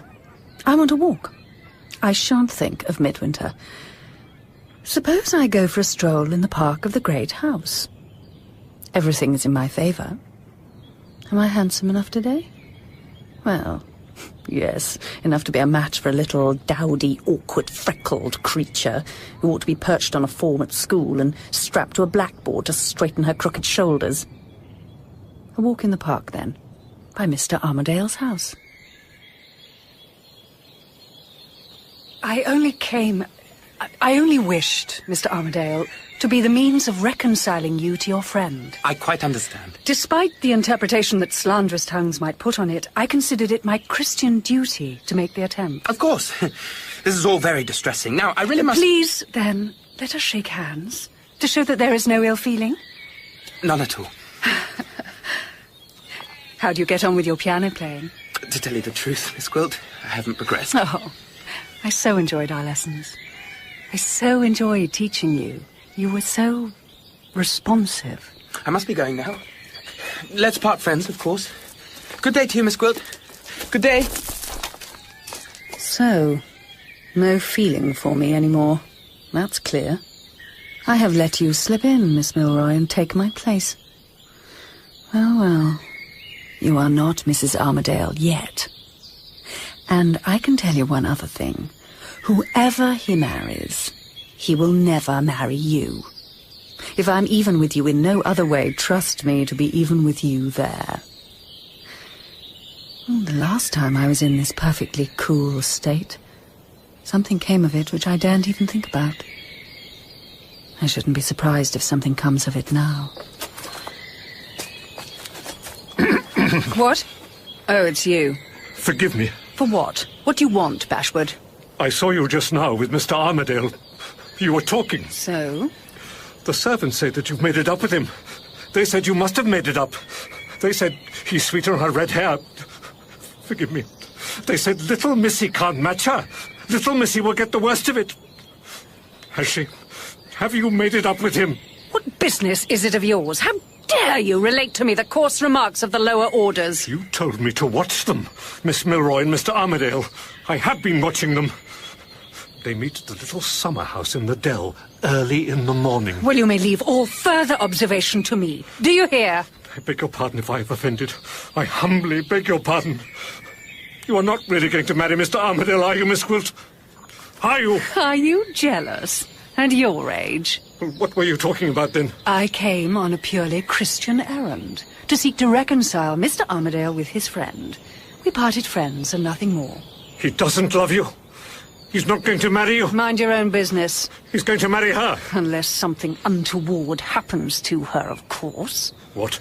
Oh, go away, you old jackanapes. Wait till I send word that I want you again. Miss Gwilt, forgive me, please. Go! Forgive me. So I must visit the dell, then. I spent a sleepless night without my drops, and got there before her, and put myself behind the summer house. Before long, she came trampling through the shrubbery on her stumpy little legs. I really must show my gratitude to Mr. Bashwood for this excellent intelligence, and tie him back onto my apron strings. Here I am. Miss Milroy? Neely? Mr. Armadale, I am here. What is it? Dear Miss Milroy, you look out of spirits. Oh, Mr. Armadale, I'm to go to school. What? Papa says so. He has found me a place and the terms are settled. Oh. While that hateful Miss Gwilt was in the house, I would have gone to school willingly. I wanted to go. But it's all different now. I don't think of it in the same way. I feel too old for school. I'm quite heartbroken, Mr. Armadale. Now we are friendly again. Then don't go away, Miss Milroy. Marry me instead. Mr. Armadale, how dare you? How can you think of such a thing? My father has forbidden you the house. Your father and I will make it up again. And after your conduct with Miss Gwilt. I was mistaken with her. Dreadfully mistaken. I was deceived. Oh. I know she's not the woman for me. I know that you are. I know that if you were to marry me, I would make you happy. I can't be happy. Things are so miserable at home. Mamma's temper is worse and worse, and Papa hides himself away. And how can I marry you when Papa would never agree? You could write to him, I suppose. Yes. You could request an interview. Yes. I'll do it. I'll do it at once. And if the reply is not favourable, we could meet here again on Saturday. On Saturday. Yes. And off he goes. And off she goes, too. Do you know, I think she is really fond of him. First love. Can I stand between Miss Milroy and her heart's desire? Yes. Shall I remember my own youth and spare her? No.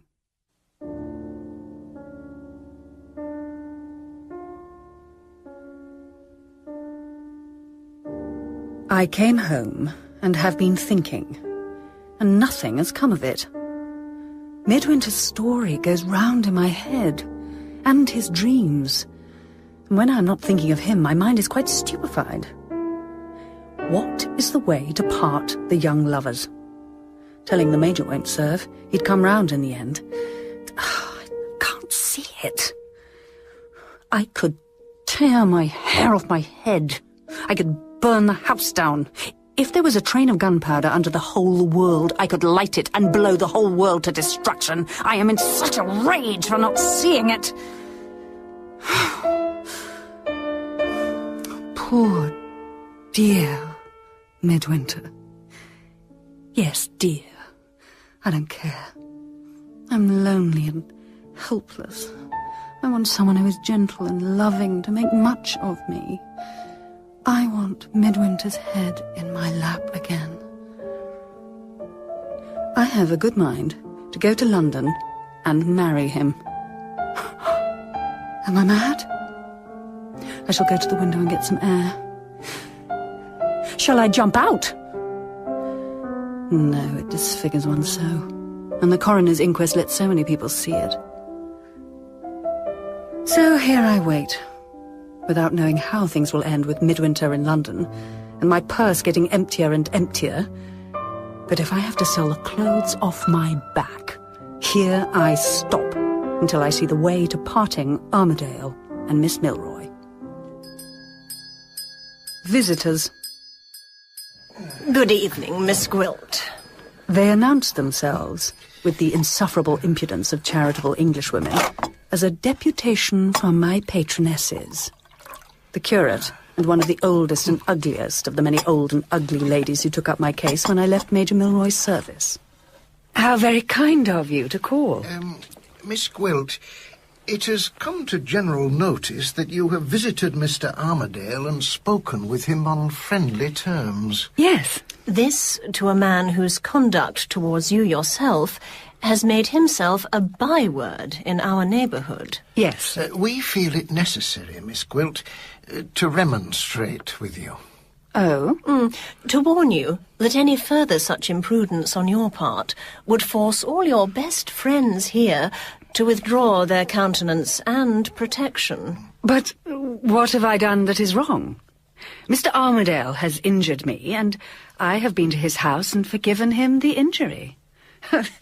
Surely there must be some mistake. You can't really have come here to remonstrate with me in a Christian spirit for performing an act of Christianity, can you? Oh, did you think I had other motives? Or do you have that kind of Christianity which begins when you open your prayer books at 11 o'clock on Sunday morning and... Pretty. Oh, and my temples throb. It never struck me before. Marry which of the two I might, my name would be the same. I should have been Mrs. Armadale if I had married the light-haired Alan at the great house, and I could be Mrs. Armadale still if I marry the dark Alan in London. The candle flickers. To bed. To bed. As Lady Macbeth says. I wonder what she would have done in my position. She would have killed somebody when her difficulties first began. Probably Armadale. Wait. 3 steps. Midwinter marries me privately, under his own name. Armadale leaves Thorpe Ambrose a single man and dies in some distant place. I return as Mrs. Armadale, his widow, my marriage certificate in my hand, and prove my claim to his estate. Then how would I get him away from Thorpe Ambrose? I am the only person who knows the real turn that Alan's inclinations have taken.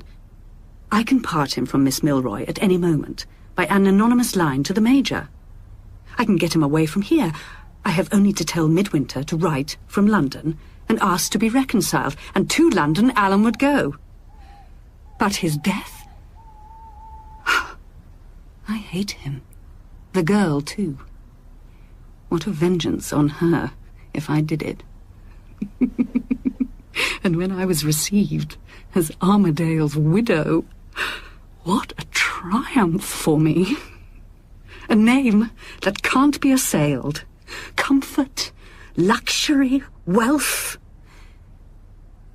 No, this is madness. I will go away, right away, and forget all of them. And start afresh. I will go abroad. But where's the money to come from?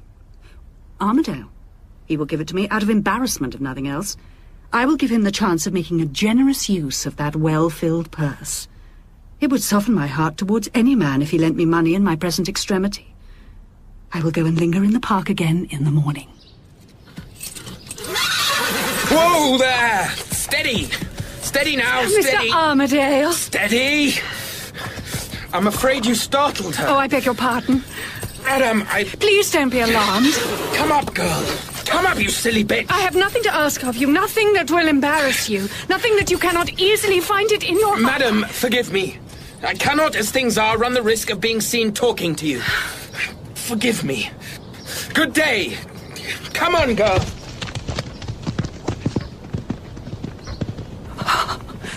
He has insulted me. He has insulted me. He has sealed his fate. I shall write to Midwinter to expect me in London next week and be ready for our marriage. Oh, am I out of my senses? Very likely. But Alan Armadale has sealed his fate.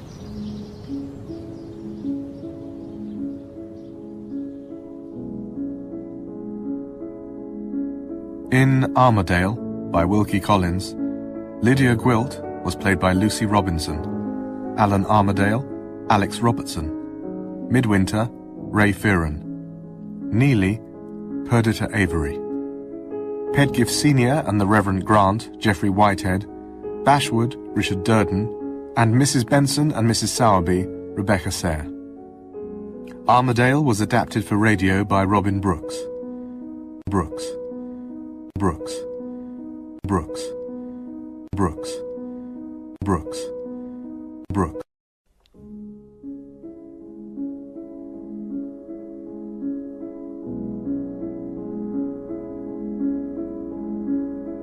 There are two Alan Armadales, both unmarried. The light-haired Armadale, owner of Thorpe Ambrose, who offers the woman who marries him 8,000 a year while he lives, who must and shall marry me for that reason. And the dark-haired, dark-skinned Alan Armadale, who calls himself Midwinter, who has a poor little income which might perhaps pay his wife's milliner, and who has gone to London to make his fortune, believing that I mean to marry him, and whom I might have loved once, before I was the woman I am now. And Alan the Fair doesn't know that Alan the Dark is his namesake, because the father of Alan the Dark murdered the father of Alan the Fair, and murder should be kept secret. And Alan the Dark dreams of death, death for his friend or himself. This is my plan. Midwinter marries me privately under his own name. Armadale leaves Thorpe Ambrose a single man and dies in some distant place. I return as Mrs. Armadale, his widow, my marriage certificate in my hand, and prove my claim to his estate. And all that stands in my way is the oafish flirtation that Alan the Fair is conducting with his neighbour's dumpy daughter. But I have found out their assignation, and I will make a third. Neely? Alan, I'm here. Have you got it? Yes. Have you read it? I was waiting for you. I found the place. Well, you read, I'll take notes. I'm going to make 2 columns, good and bad. Don't look at me, look at the book. Do you mind giving me a kiss before we begin? I should mind it very much. This is a serious situation. Well, I feel as if it would clear my head. Very well. But only one, mind, and don't lose your place. Pick it up. If that happens again, I will sit with my back to you. Please, will you read? Law of husband and wife. It may be observed that the law considers marriage in the light of a contract. Is there nothing about love? Not a word. Go on. Here we are. Incapacities. A prior marriage. Having another husband or wife living. Good.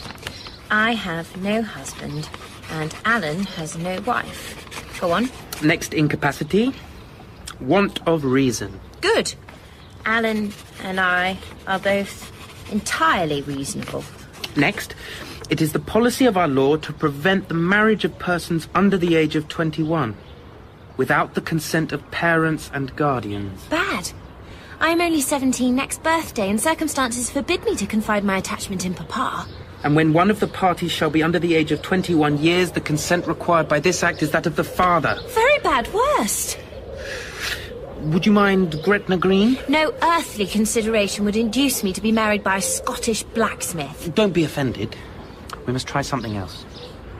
Young Pedgift. No! You are not to say a word to anyone here. I will not be profaned by town gossip.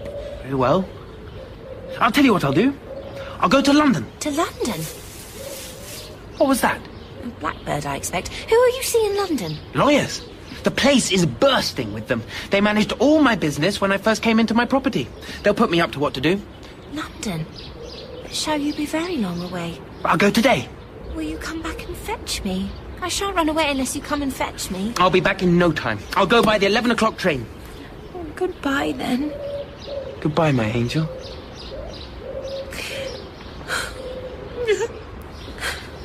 Cry, then, you little fool. Cry by all means.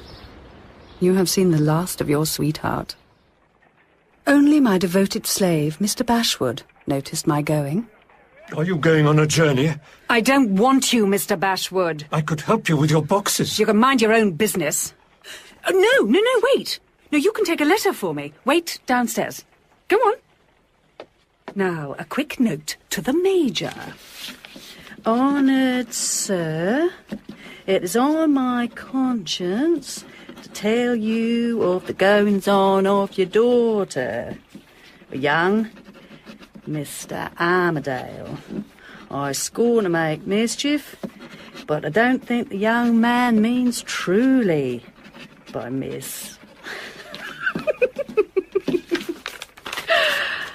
And now, to the station. Leave for London with him. People will draw their own conclusions, whatever he says. And then when I return, as Mrs. Armadale, perhaps a poor widow, or perhaps not so poor. The fly's here, Miss Gwilt. Put this note in the post for me directly. The box on the corner will do. Why have you put on a veil? One meets such rude men occasionally in the railway. Though I dress quietly, my hair is so very remarkable. It is so red. One couldn't help remarking on it. But I can't see your face. One last look. Oh, Miss Gwilt. Poor Bashwood. I will have much more time for you when I return. You can have me all to yourself. Oh. Would you like that? Would you like to have me? Oh. Off you go now. Thank you. Thank you, Mr. Bashwood. Funny little man. Who would have thought he still had the sap in his veins? Armadale next. Curious. Here I am, running into a frightful risk, and I never was in better spirits in my life.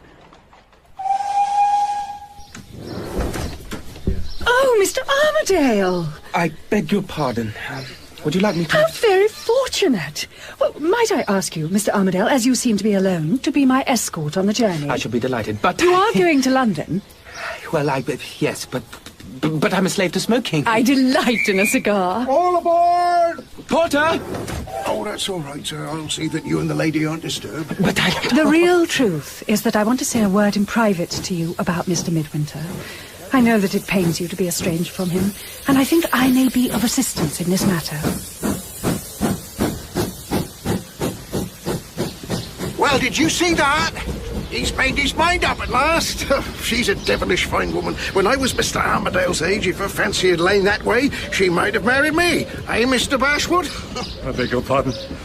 Oh, God. Is your head bad, Mr. Bashwood? Take my advice. Go home, lie down. Yes. She deceived me. She's going to marry him after all. If I'd only dressed a little smarter, if I'd only been a little bolder with her, she might have overlooked my being an older man. She deceived me. I'll be revenged on her. If I spend every halfpenny I've got. Well, you ought to go home now, Mr. Bashwood. You got a family? Someone to see you right? A son. I have a son. But he has behaved very badly to me. We'll come home to him, I expect. He is in London. He is employed at a private inquiry office. He... Private inquiry office? Yes? A letter! I must go and write a letter! I'll find out who she really is, and then I'll open Mr. Armadale's eyes, and he won't want to marry her. Yes! All right, old fellow. Mind yourself. I beg your pardon. Much obliged. So far, my luck is holding. It only took a little time and a little talk of Midwinter and of my helping them to a reconciliation to coax my unwilling companion into confidences. I'm going to London, Miss Gwilt, on a most important matter. It is a secret at present, but it will make a great difference to my situation. I am too happy to care what the scandal mongers think now, and soon I believe I will stop their mouths forever. I can't go into details, Miss Gwilt. Another person is involved, and the matter... So he blundered on, and I began to feel a terrible excitement. The great thing is... There I was, alone with him, talking in the most innocent, easy, familiar manner, and having it in my mind all the time to brush his life out of my way, as I might brush a stain off a gown. It made my blood leap. I declare I am ready to snap my finger at them. When we reached Midwinter's hotel, I thought it wise to leave Armadale to cool his heels at another hotel until the morning, and go by myself to pave the way for him. But when I was alone with Midwinter, I forgot everything. Midwinter, here I am.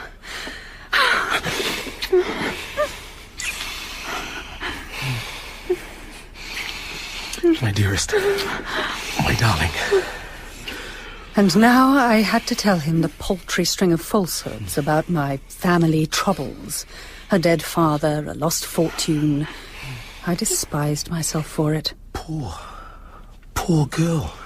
If I could love you more dearly, I should love you more dearly now for what you have suffered. My dearest. I was on the point of crying out to him. Lies! All lies! I am a fiend in human shape. What can this man have roused in me? Is it love? Listen. The newspaper has offered me work as a foreign correspondent in Naples. I have to leave within the fortnight. Will you come with me? I can get a license for our marriage here. Marry me. Come with me to Italy. Say yes. Yes. My dear, dear Lydia. Dearest love.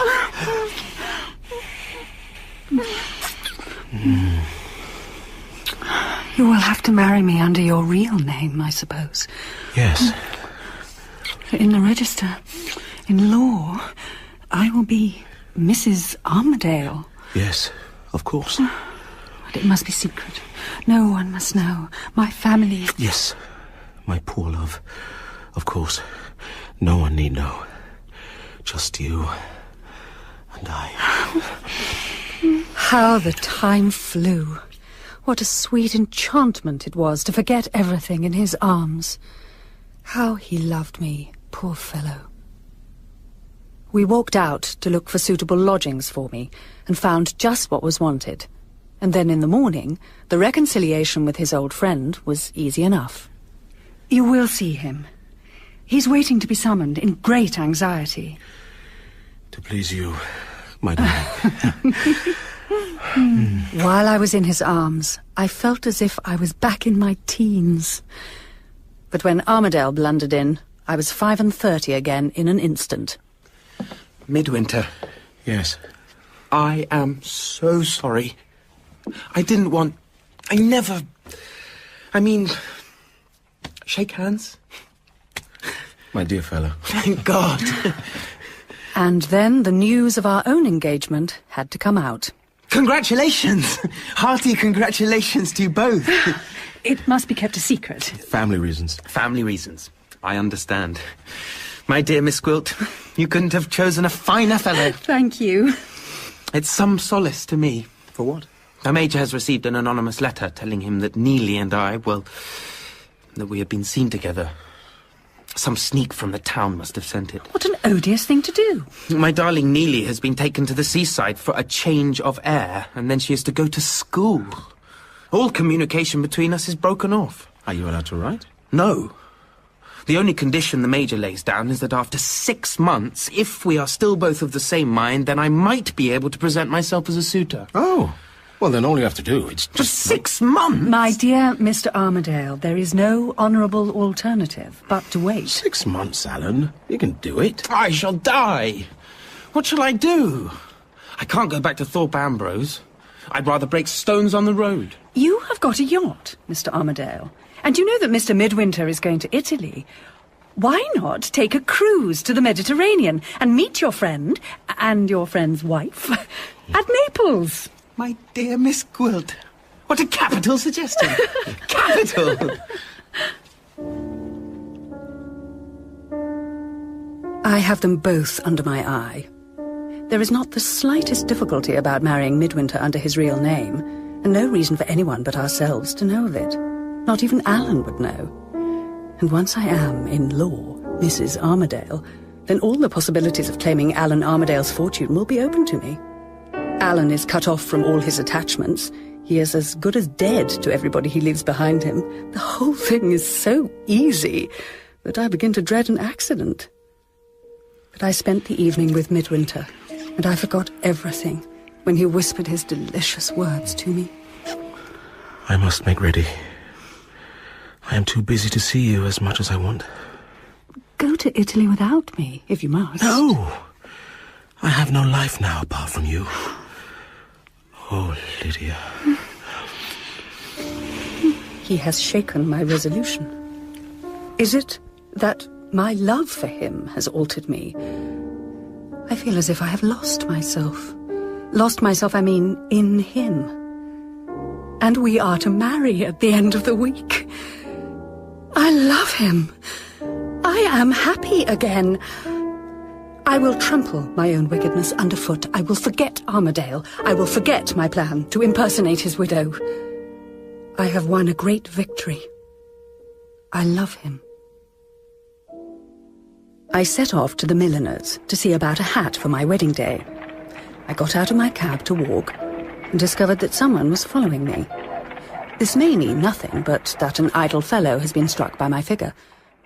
I walked to make sure of him and went into a shop. Good day, miss. A man is following me, and I want to get rid of him. Yes, miss. Do you have a back door? Yes. Here is my cab fare. Wait 10 minutes before you give it to the driver, and let me out the back way now. Yes, miss.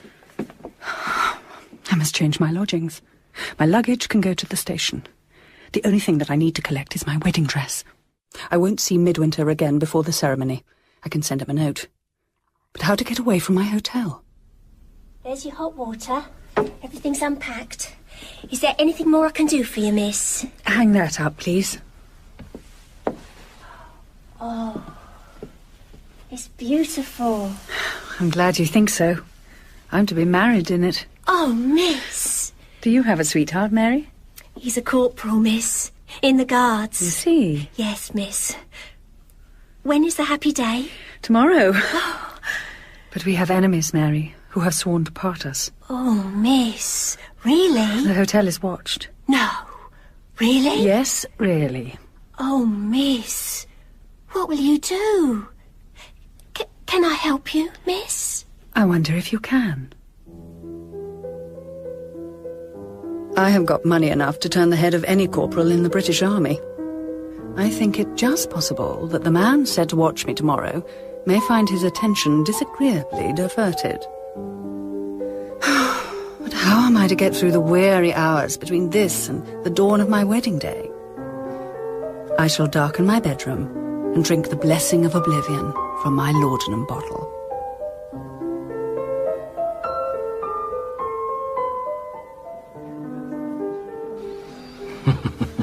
Dear old Dad. Well done. What a turnout. I see you're ready to be married to Miss Gwilt at a moment's notice. You have such good spirits, Jemmy. You always did. I've ordered you a nice breakfast. Oh, what a relief it is to see you. You're a good son, Jemmy. Tell me about her. I shall die if I wait for it any longer. Tell you what. The reckoning up of Miss Gwilt has cost me more time and money than I expected. Oh, yes. Here's my pocketbook. Take what you think. Oh, some of it is for the people at my office. I've done it cheap. Yes. She nearly gave us a slip at the milliner's shop. I had to get in a man from Scotland Yard, but he knew her. She's a famous woman in her way, and I've got the whole story. She's been tried for her life. What? Tried for her life? Oh. Something to frighten Mr. Armadale in that. Don't excite yourself, Pa. No. I want to know all about it. Don't spare my feelings, Jemmy. She's Mrs. Waldron. Mrs. Waldron. It was in the papers. Well, I never read it. She was with a set of card sharps on the continent. He exposed them and offered her his hand. Who did? Waldron. Well, she married him. Was he an old man? Half your age and 50 times wealthier. But he took her back to Yorkshire, cooped her up. She didn't like that. There was a certain Captain Miguel, an officer in the Spanish Navy, met them on the boat over, followed them to Yorkshire. Did she? Did she like him? Judge from this. Mr. Waldron came home from his ride one day and struck her across the face with his whip. 2 days afterwards, he was dead. Something he ate? What do you say to that? I say he deserved it. But the verdict was guilty, and she was sentenced to hang. Well, the female part of the court was in hysterics. The judge shuddered, the bar sobbed. How was she pardoned? Quite right, Pa. The Home Secretary showed her mercy. But there were some jewels missing, so she got 2 years for robbery. Came out not long ago. So, how's your particular interest in this charmer now? I would marry her still if I could. Mad. Stark mad. We must go. Where? To the hotel. We must tell Mr. Armadale everything. What doesn't frighten me will certainly frighten him. Are you certain Mr. Armadale is the man she's marrying? Yes. Yes. So Mr. Bashwood and his son went to the hotel to discover that both Mr. Armadale and his friend Mr. Midwinter had gone their separate ways, leaving no forwarding addresses. Bashwood despaired, but his son announced that they were bound to find Midwinter at my hotel. So off they went, and Bashwood kissed his son's hand in gratitude. She isn't there. Isn't there? Which of you was on duty last night? I was, sir. Did you lose sight of the house? I see you did. Only for a minute, sir. There was a soldier come over and he made it to do. You've been done. She's given us the slip. Oh, consider yourself dismissed. Oh, Jemmy, Jemmy. They're married. Hold your noise. We'll try the church. Cabby? 3 marriages this morning, sir. Can we see? Yes, here is the register. Armadale Gwilt. Oh. When? About an hour ago. How did they leave? On foot. She's done us. I'm afraid the old gentleman's going to be taken ill. We must take him to the hospital. Oh, good grief. This is what comes of putting myself out of my way to please my father. 10 o'clock. And the tidal train, with Midwinter and me among the passengers, is speeding towards Paris. And the watch on board Alan's outward-bound yacht has sighted the lighthouse off Land's End and has set the course for Finisterre. And with any luck, he will drown himself in his silly little boat, and I will never have to think of him again. I have Midwinter. I am his, and will be, always.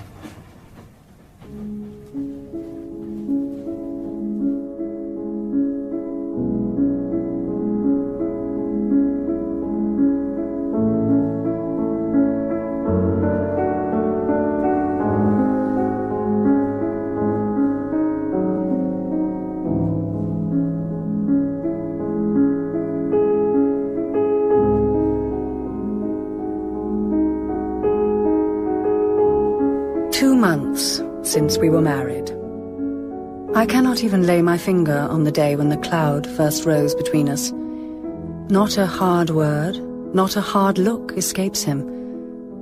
Only at night, when I hear him sighing in his sleep, do I know how hopelessly I am losing the love he once felt for me. Why must he have bad dreams? Now he has me. He hides it in the day for my sake. He is all gentleness, all kindness, but his heart is not on his lips when he kisses me now. The hours that he gives to his hateful writing grow longer and longer. It's the 11th today. The post to England goes this afternoon. It's 2 months since we were married. I must finish this piece. If I don't submit on time, I may lose my place. They don't know me yet at the newspaper. I must make myself known. Can you not give me a little time this morning? Certainly, if you wish it. No. I can see you are occupied. I don't wish it. Before I've closed the door on him, he is back at his desk. I would have let 50 posts go. I hope the trumpery newspaper he writes for won't succeed. Am I too old for him? Have I lost my beauty? A horrible fancy has taken hold of me. He has been noble and good in his past life, and I have been wicked and disgraced. Who can tell what a gap that dreadful difference may make between us? Well, Alan's on his way. He's sold his yacht. I told him he'd want something more. What? He's paid off his crew in Lisbon. He's coming to see Naples and us and look for a new yacht. Oh, good. It's so nice to talk to a woman about it, Mrs. Midwinter. I can ask you all sorts of things that Midwinter wouldn't know. For instance, how much do I give my darling Neely for her dress? No, he wouldn't know that, Mr. Armadale. I want her to be one of the best-dressed women in England. And I mean to take her sailing with me. And you have such good taste, you'll be able to tell me everything the ladies' cabin should have. She is a beauty. Do you mean Miss Milroy or the yacht? Well, both, of course, but in this instance, the yacht. She has mahogany topsides. Fancy. He means the decking. I might hire her for a cruise and see how she behaves. If only you could take the same course with Miss Milroy. Lydia. Honestly, Mrs. Midwinter, the things you say. But I need a crew, you see, and Midwinter won't help me find one. No, he works too hard. My darling Neely would. May I offer you a glass of wine? Oh, much obliged. Foreign wine is not... That is to say, I will be happy to drink your health, and to the time when we shall all meet at Thorpe Ambrose. I wonder if my darling Neely... Good heavens, Mr. Armadale, is there only one subject worth mentioning in the narrow little world you live in? I am sick to death of Miss Milroy. Do pray talk of something else. I beg your pardon. I didn't suppose... When you two are so happy together. You didn't suppose that a lady's temper could be so easily provoked, Alan? Oh, forgive me. I have been pining for a little music. I wanted to take a box at the opera tonight. They're giving Norma. We can't afford it. Oh, well, I can, old fellow. And it comes to the same thing. I'll go this instant. He trampled off to get the box. I looked after him as he went down the street. Your widow, with her 1,200 a year, I thought to myself, might take a box at the San Carlo whenever she pleased.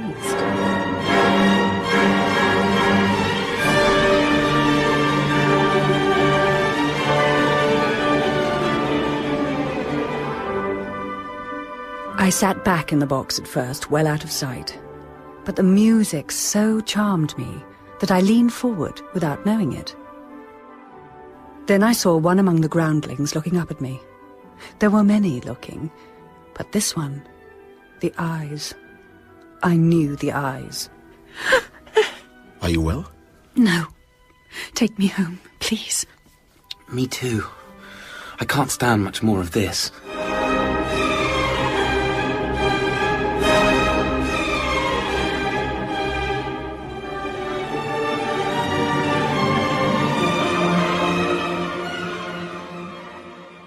Next morning brought a dirty little three-cornered note. One look at the writing was enough. An old associate had recognized me, a friend of my first husband. He was waiting for me on the seafront. So, what do you want? My dear lady, I never thought I would see you again. You want money? Oh, my dear lady. Your clothes speak for you. After all this time, please. Suppose I am too poor to give it to you. Oh, you are a treasure in yourself, and as such I shall be under the painful necessity of placing myself on the attention of one of those two gentlemen I saw with you at the opera. You have not the shadow of a claim on me. Then do the gentlemen know all about your past life? What should you say if I was rich instead of poor? Suppose I could show you the way to £500. 500? At what risk? Our friend is a rich young Englishman, the fair-haired man. He has just hired a yacht in the harbour here. He carries all his money in circular notes. He needs a sailing master and a crew. You were once an officer in the Navy with my husband, were you not? How many friends sail with him? He will invite my husband and me, but we will not go. What is your interest in this? of ridding myself at the sight of you. You will leave me now. You will never come near me again. I accept your terms. I will present myself to your Englishman today. If some accident should happen to him, do you wish to know? No. No communication. I forbid it. But whatever happens must happen within the month. Very well. What the game you are playing may be, I don't pretend to know. But I bet you will win it. Please, can you exert your influence over him? A cruise is just what he needs. He says he can't. No, I can't. If I was married to Neely, she could do anything she liked with me. I'm sure you could do anything you like with Midwinter. Please persuade him to come. He needs it. I have found a capital sailing master. The crew are a rather rough set, but he manages them admirably. I'm glad you have the help you need. The paper wants me to go to Turin. I can't go with you, Alan. Turin? You didn't tell me. It's a better post. Oh, that settles it, then. My dear fellow, congratulations. So we part, with much leave-taking, and a few days after, my husband and I are installed at Turin. I told my husband that a letter had been forwarded to me there, but I could not even then tell him a downright lie without a sense of shrinking and shame. My mother is dangerously ill. I'm very sorry to hear it. Do you want to go home? I feel I ought. Then we will book you a passage at once. Would you like me to come with you? No, it is not necessary. I am old enough to take care of myself. I should come. You have your work. Those people have trusted their interests in your hands. You cannot leave when we've just arrived. Then you must write to me. Promise you'll write? Of course. If he had persisted in his resolution to accompany me, I firmly believe I should have turned my back on temptation. But I hate him for letting me convince him. I believe he was glad to get rid of me. Perhaps he has a woman here. I'll let him follow his fancy. If all goes well, before long, I shall be the widow of Mr. Armadale of Thorpe Ambrose.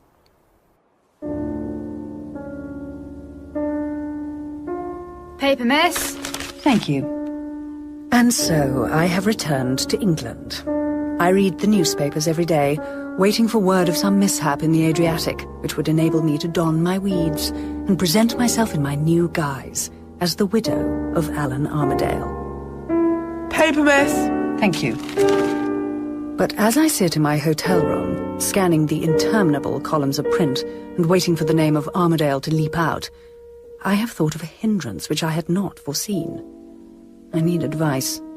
I shall consult an old associate. Paper, miss? Thank you. Ah.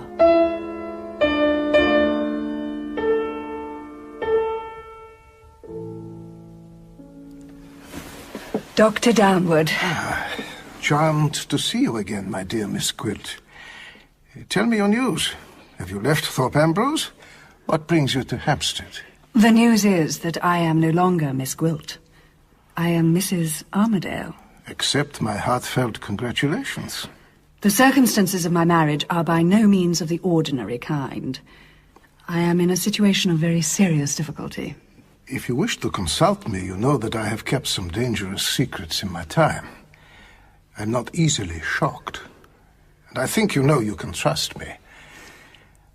But I never invite confidences. I merely receive them. I intend to impersonate Alan Armadale's widow in order to inherit the handsome income such a position would entail. Alan Armadale went on a cruise from Naples and did not return. Wreckage of his ship has just been found. I have the newspaper here. Indeed. I have married another man, also named Armadale. No one knows of this coincidence. He lives under another name. He is in Italy.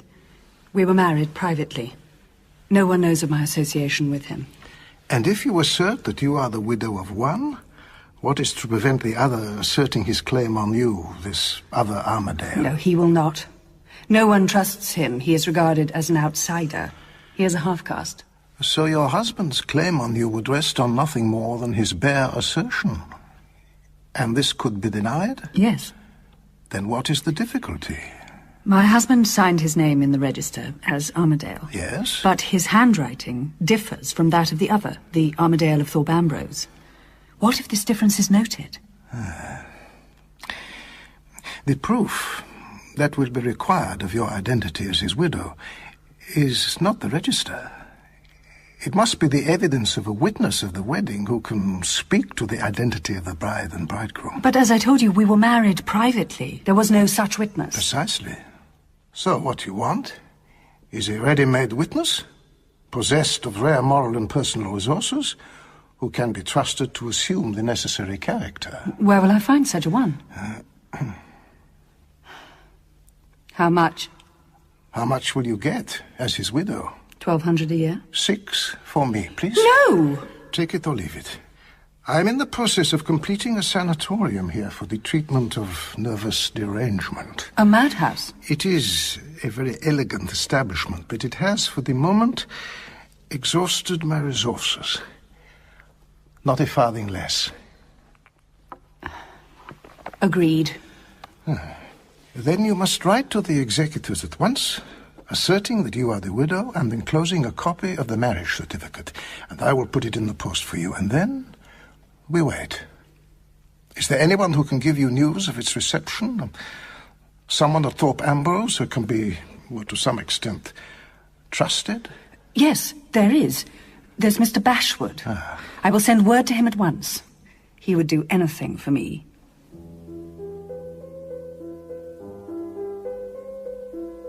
I have been writing to Midwinter. Why? Shall I be able to deny him to his face? I've done worse. I shall be safe in his loathing and contempt.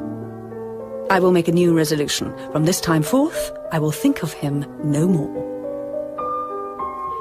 It is 2 days now since we sent the lawyers at Thorpe Ambrose my declaration. Mr. Darch acknowledges receipt of my claim and takes refuge in prevarication. Let them. Bashwood will keep me informed.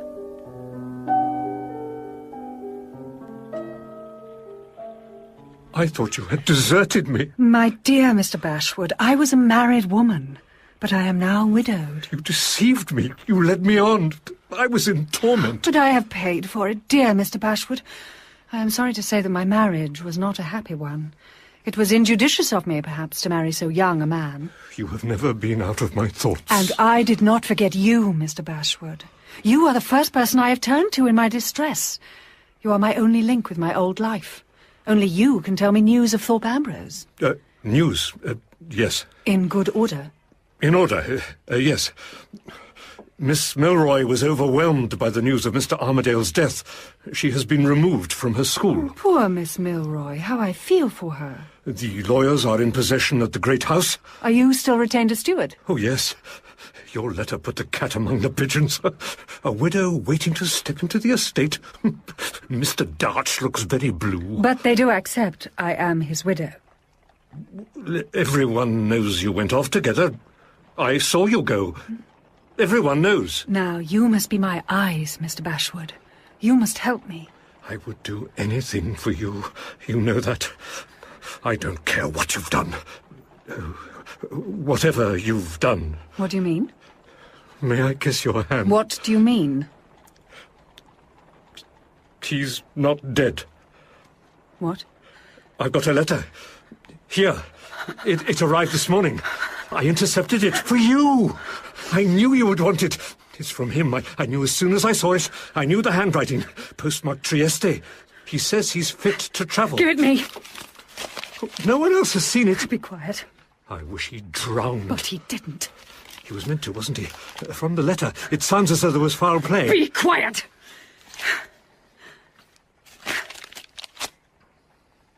You have done me a service that makes us closer than ever. Yes. You have not shown this to anyone? No. He enclosed a note for Miss Milroy in it. Here it is. Burn it. Yes. What shall I do? I'll do anything. You must meet his train when it comes, and bring him to wherever I say. Yes. If I had £10,000 at this moment, I would give the whole of it never to have compromised myself in this desperate speculation on Mr. Armadale's death. Do you hold me responsible, Doctor? Certainly not. You could not have foreseen this. I blame nobody but myself. But I won't allow Mr. Armadale's resurrection from the sea to be the ruin of me without a fight for it. I have sent Mr. Bashwood to the terminal. He will attend the arrival of the boat train from Italy. He will meet every train until... Good. And then? What can we do? Do you see this fly? If this fly's name was Armadale, and you had got him as I have got him now, what would you do? I should kill him. Dear me. Violence in my sanatorium? In this enlightened 19th century? Was there ever anything so ridiculous? But of course, even the healing art is at the mercy of accidents. How? How shall I do it? Do what? I'm afraid I do not take your meaning. However, why don't I take you on a tour of my new sanatorium? I think you will find it most instructive.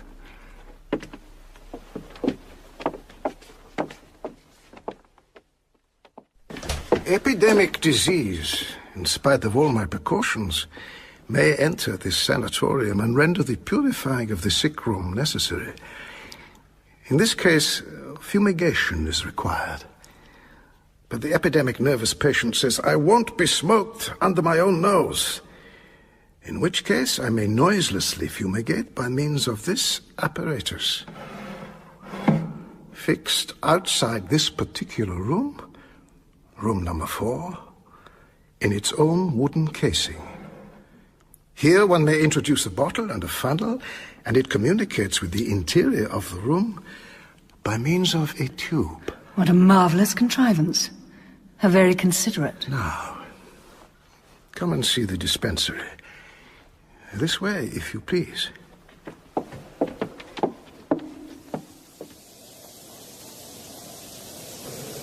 Boat train! Porter, is this the train from Trieste? Yes, sir. They'll be off shortly. Meeting someone, sir? Yes. Perhaps.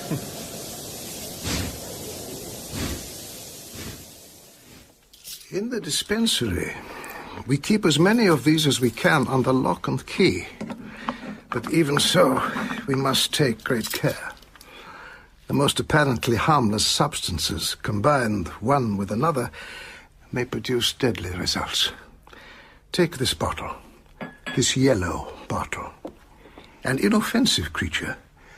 But shake fragments from this blue jar, say 6, and pour over them in 3 doses at, say, intervals of 1 minute. Our friend the yellow bottle in a closed chamber, and let Samson himself be in that closed chamber, and our yellow bottle will kill him in half an hour. Yes, just 3 doses, with a minute between. Now, you really must see the kitchens. Our dumb waiter will amaze you.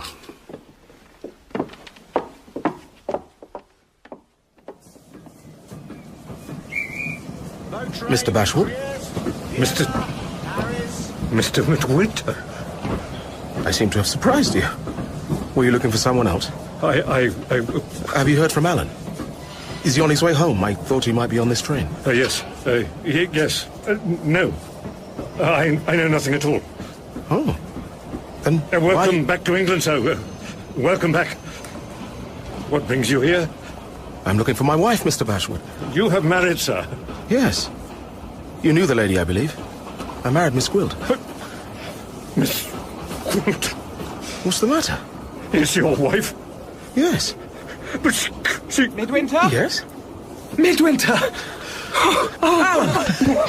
My dear fellow. Thank God for this. Oh, I hope someone might be here to meet me. Bashwood, how do you do? My dear fellow, I thought I looked worn. Do you need to sit down? I have bad news, sir. What? What is it? Miss Milroy. What of her? She has been taken ill, sir. It was the shock of your news, sir. But now... Her family have placed her in a sanatorium here in London. Poor little soul.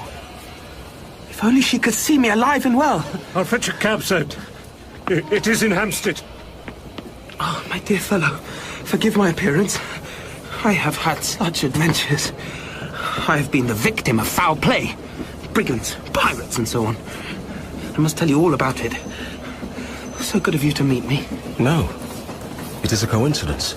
I arrived not half an hour ago. My dear fellow, then it is heaven sent. I came to London to look for... Yes? Nothing. Look. There's something not right about Bashwood. I thought you liked him. Will you let me go with you? It is the very thing I was going to beg of you. They're here. The doctor's dealing with them. They? What do you mean, they? Midwinter's with him. It's not my fault. They met together at the terminus. There was no parting them. Midwinter? I have found it out. What have you found out? Mr. Armadale is not the man who took you away from me. Mr. Midwinter is the man. Why did you sign your name Armadale when you wrote to me? Why do you call yourself Mrs. Armadale still? Wait till tomorrow, and you will know everything. But you may trust what I tell you now. It will end tonight. It will end tonight? Don't let me disturb you. Doctor! You have heard that Mr. Armadale has arrived? I was just informing Yes. Miss... I have told him that it is impossible to allow him an interview with the young lady tonight, but that he may count on seeing her at the earliest propitious hour. As there is no hotel near at this late hour, it was clearly incumbent on me to offer him hospitality. He has accepted it. But there has been a little hitch. Mr. Armadale has brought a friend with him, Mr. Midwinter. Do you know the gentleman at all? I know him to be an old friend of Mr. Armadale's. He's a person of coarse manners and suspicious temper. He was rude enough to insist on staying with his friend. I should have shown him the door. Mr. Armadale was himself anxious not to be parted from his friend. Accordingly, Mr. Midwinter insists on occupying the room next to Mr. Armadale. I wonder what rooms I shall put them in. Put Mr. Armadale in number 4. And his friend next to him? Mm-hmm. Well, perhaps they are the most comfortable rooms. I will give orders. Good night, Mr. Bashwood. Don't sit up too late, Mrs. Armadale. Yours is a nervous system that requires plenty of sleep. Good night. God bless. Am I to go now? No. Stay. Wait here. I want you. The doctor The said... doctor will not interfere. May I ask No. them... Is it something dreadful? Oh, go, then. Go on. Off with you. No, I can't leave you. What must I do? Come and see.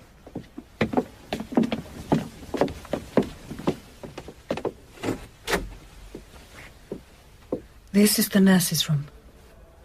If you look through the little grating in the door, you can see the doors to all the bedchambers on this floor. Yes. I must go down to the dispensary. I want you to wait here while they come and make sure that Mr. Armadale goes into that room.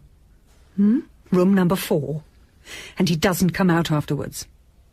If you lose sight of that door for a moment, you will repent it. If you do as I tell you, you shall see me tomorrow and claim your reward. Yes or no? Yes. Good. They are coming. I must go. And this is your room, Mr. Armadale. I think you will find it quite comfortable. Thank you. And you next to him, Mr. Midwinter, in room number 3. Thank you. I will call you good and early. Thank you, Doctor. Good night, Midwinter. Good night.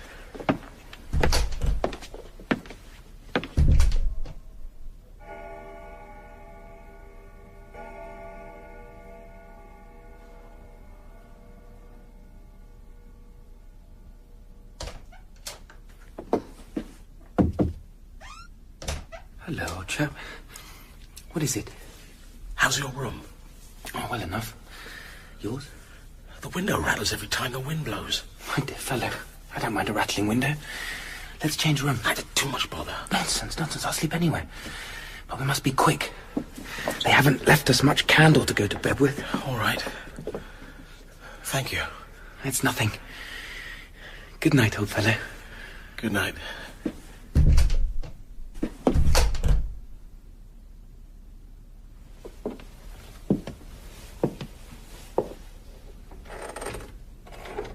Are you there? Here. Was Mr. Armadale shown into number 4? Yes. Has he left the room since? No. Have you never lost sight of number 4 since I left you? Never. What's the matter with you? Nothing. You're overexcited. Go up to the next floor. There are empty rooms. Find a bed. Don't. Don't what? You shall see me tomorrow. Now go. Go to bed. Go to sleep. I shall dream of you.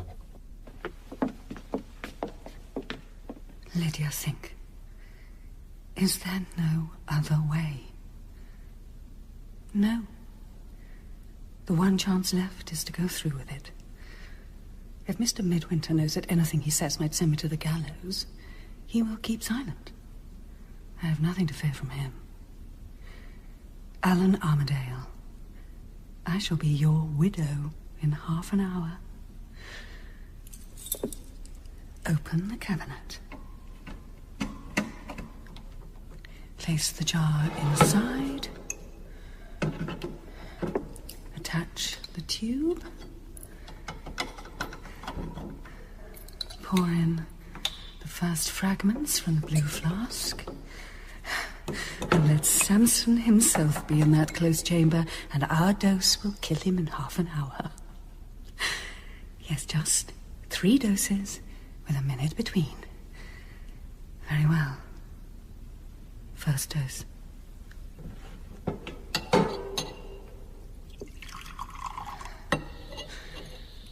Close up the cabinet. Wait. The suspense is maddening. Cloud over the moon. Is that a minute? Am I dreaming? No, it must be time. Second measure.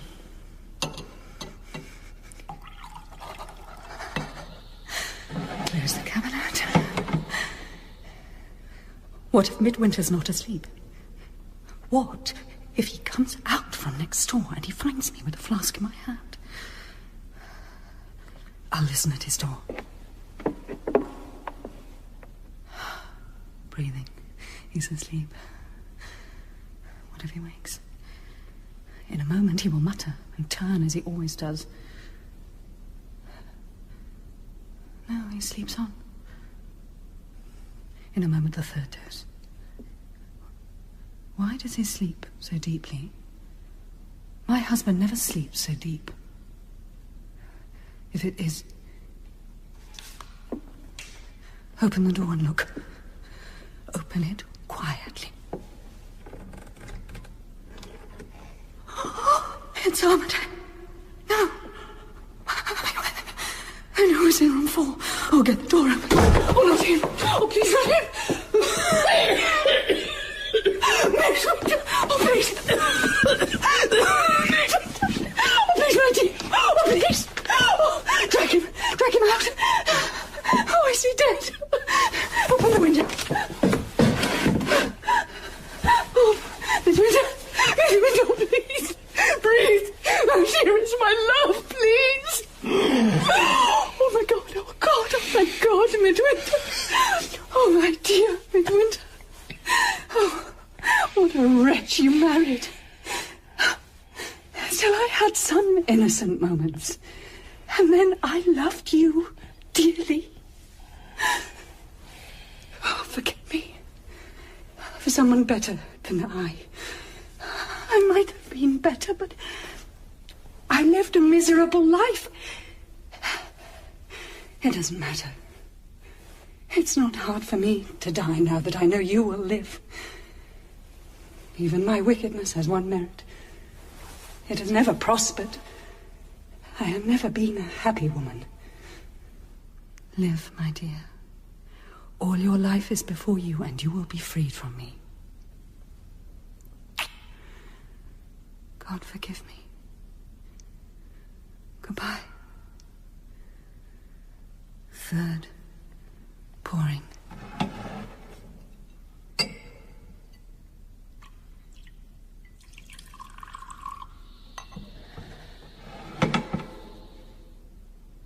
Then I go in.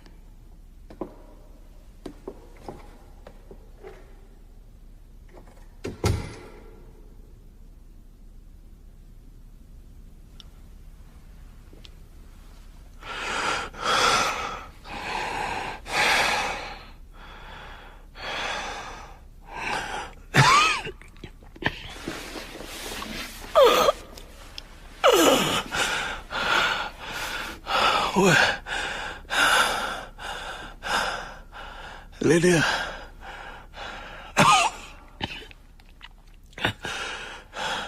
Lydia.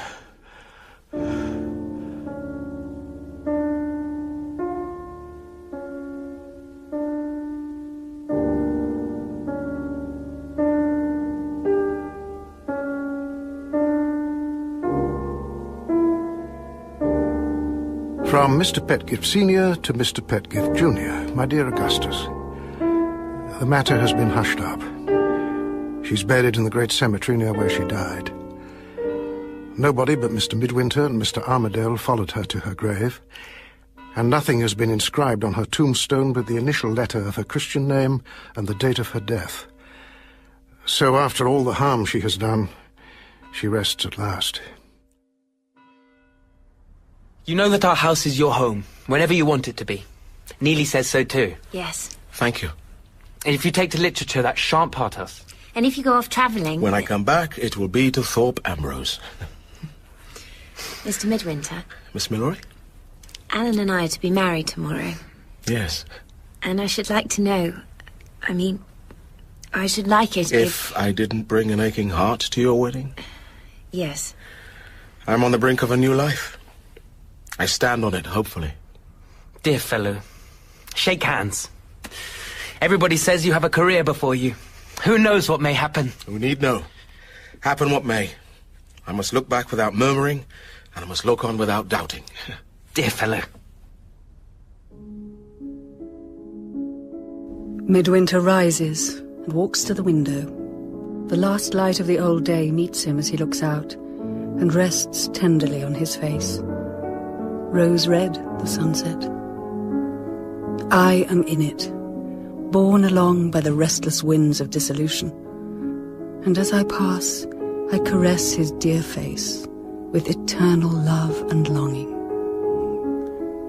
Forgive me. Forget me. Goodbye, my love. Goodbye.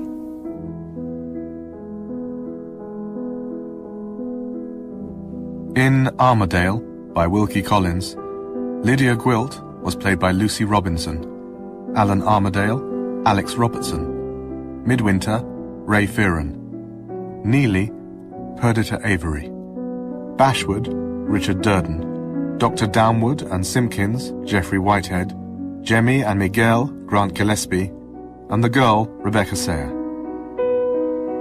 Armadale was adapted for radio by Robin Brooks. Radio by Robin Brooks. Radio by Robin Brooks. Radio by Robin Brooks. Radio by Robin Brooks. Radio by Robin Brooks. Radio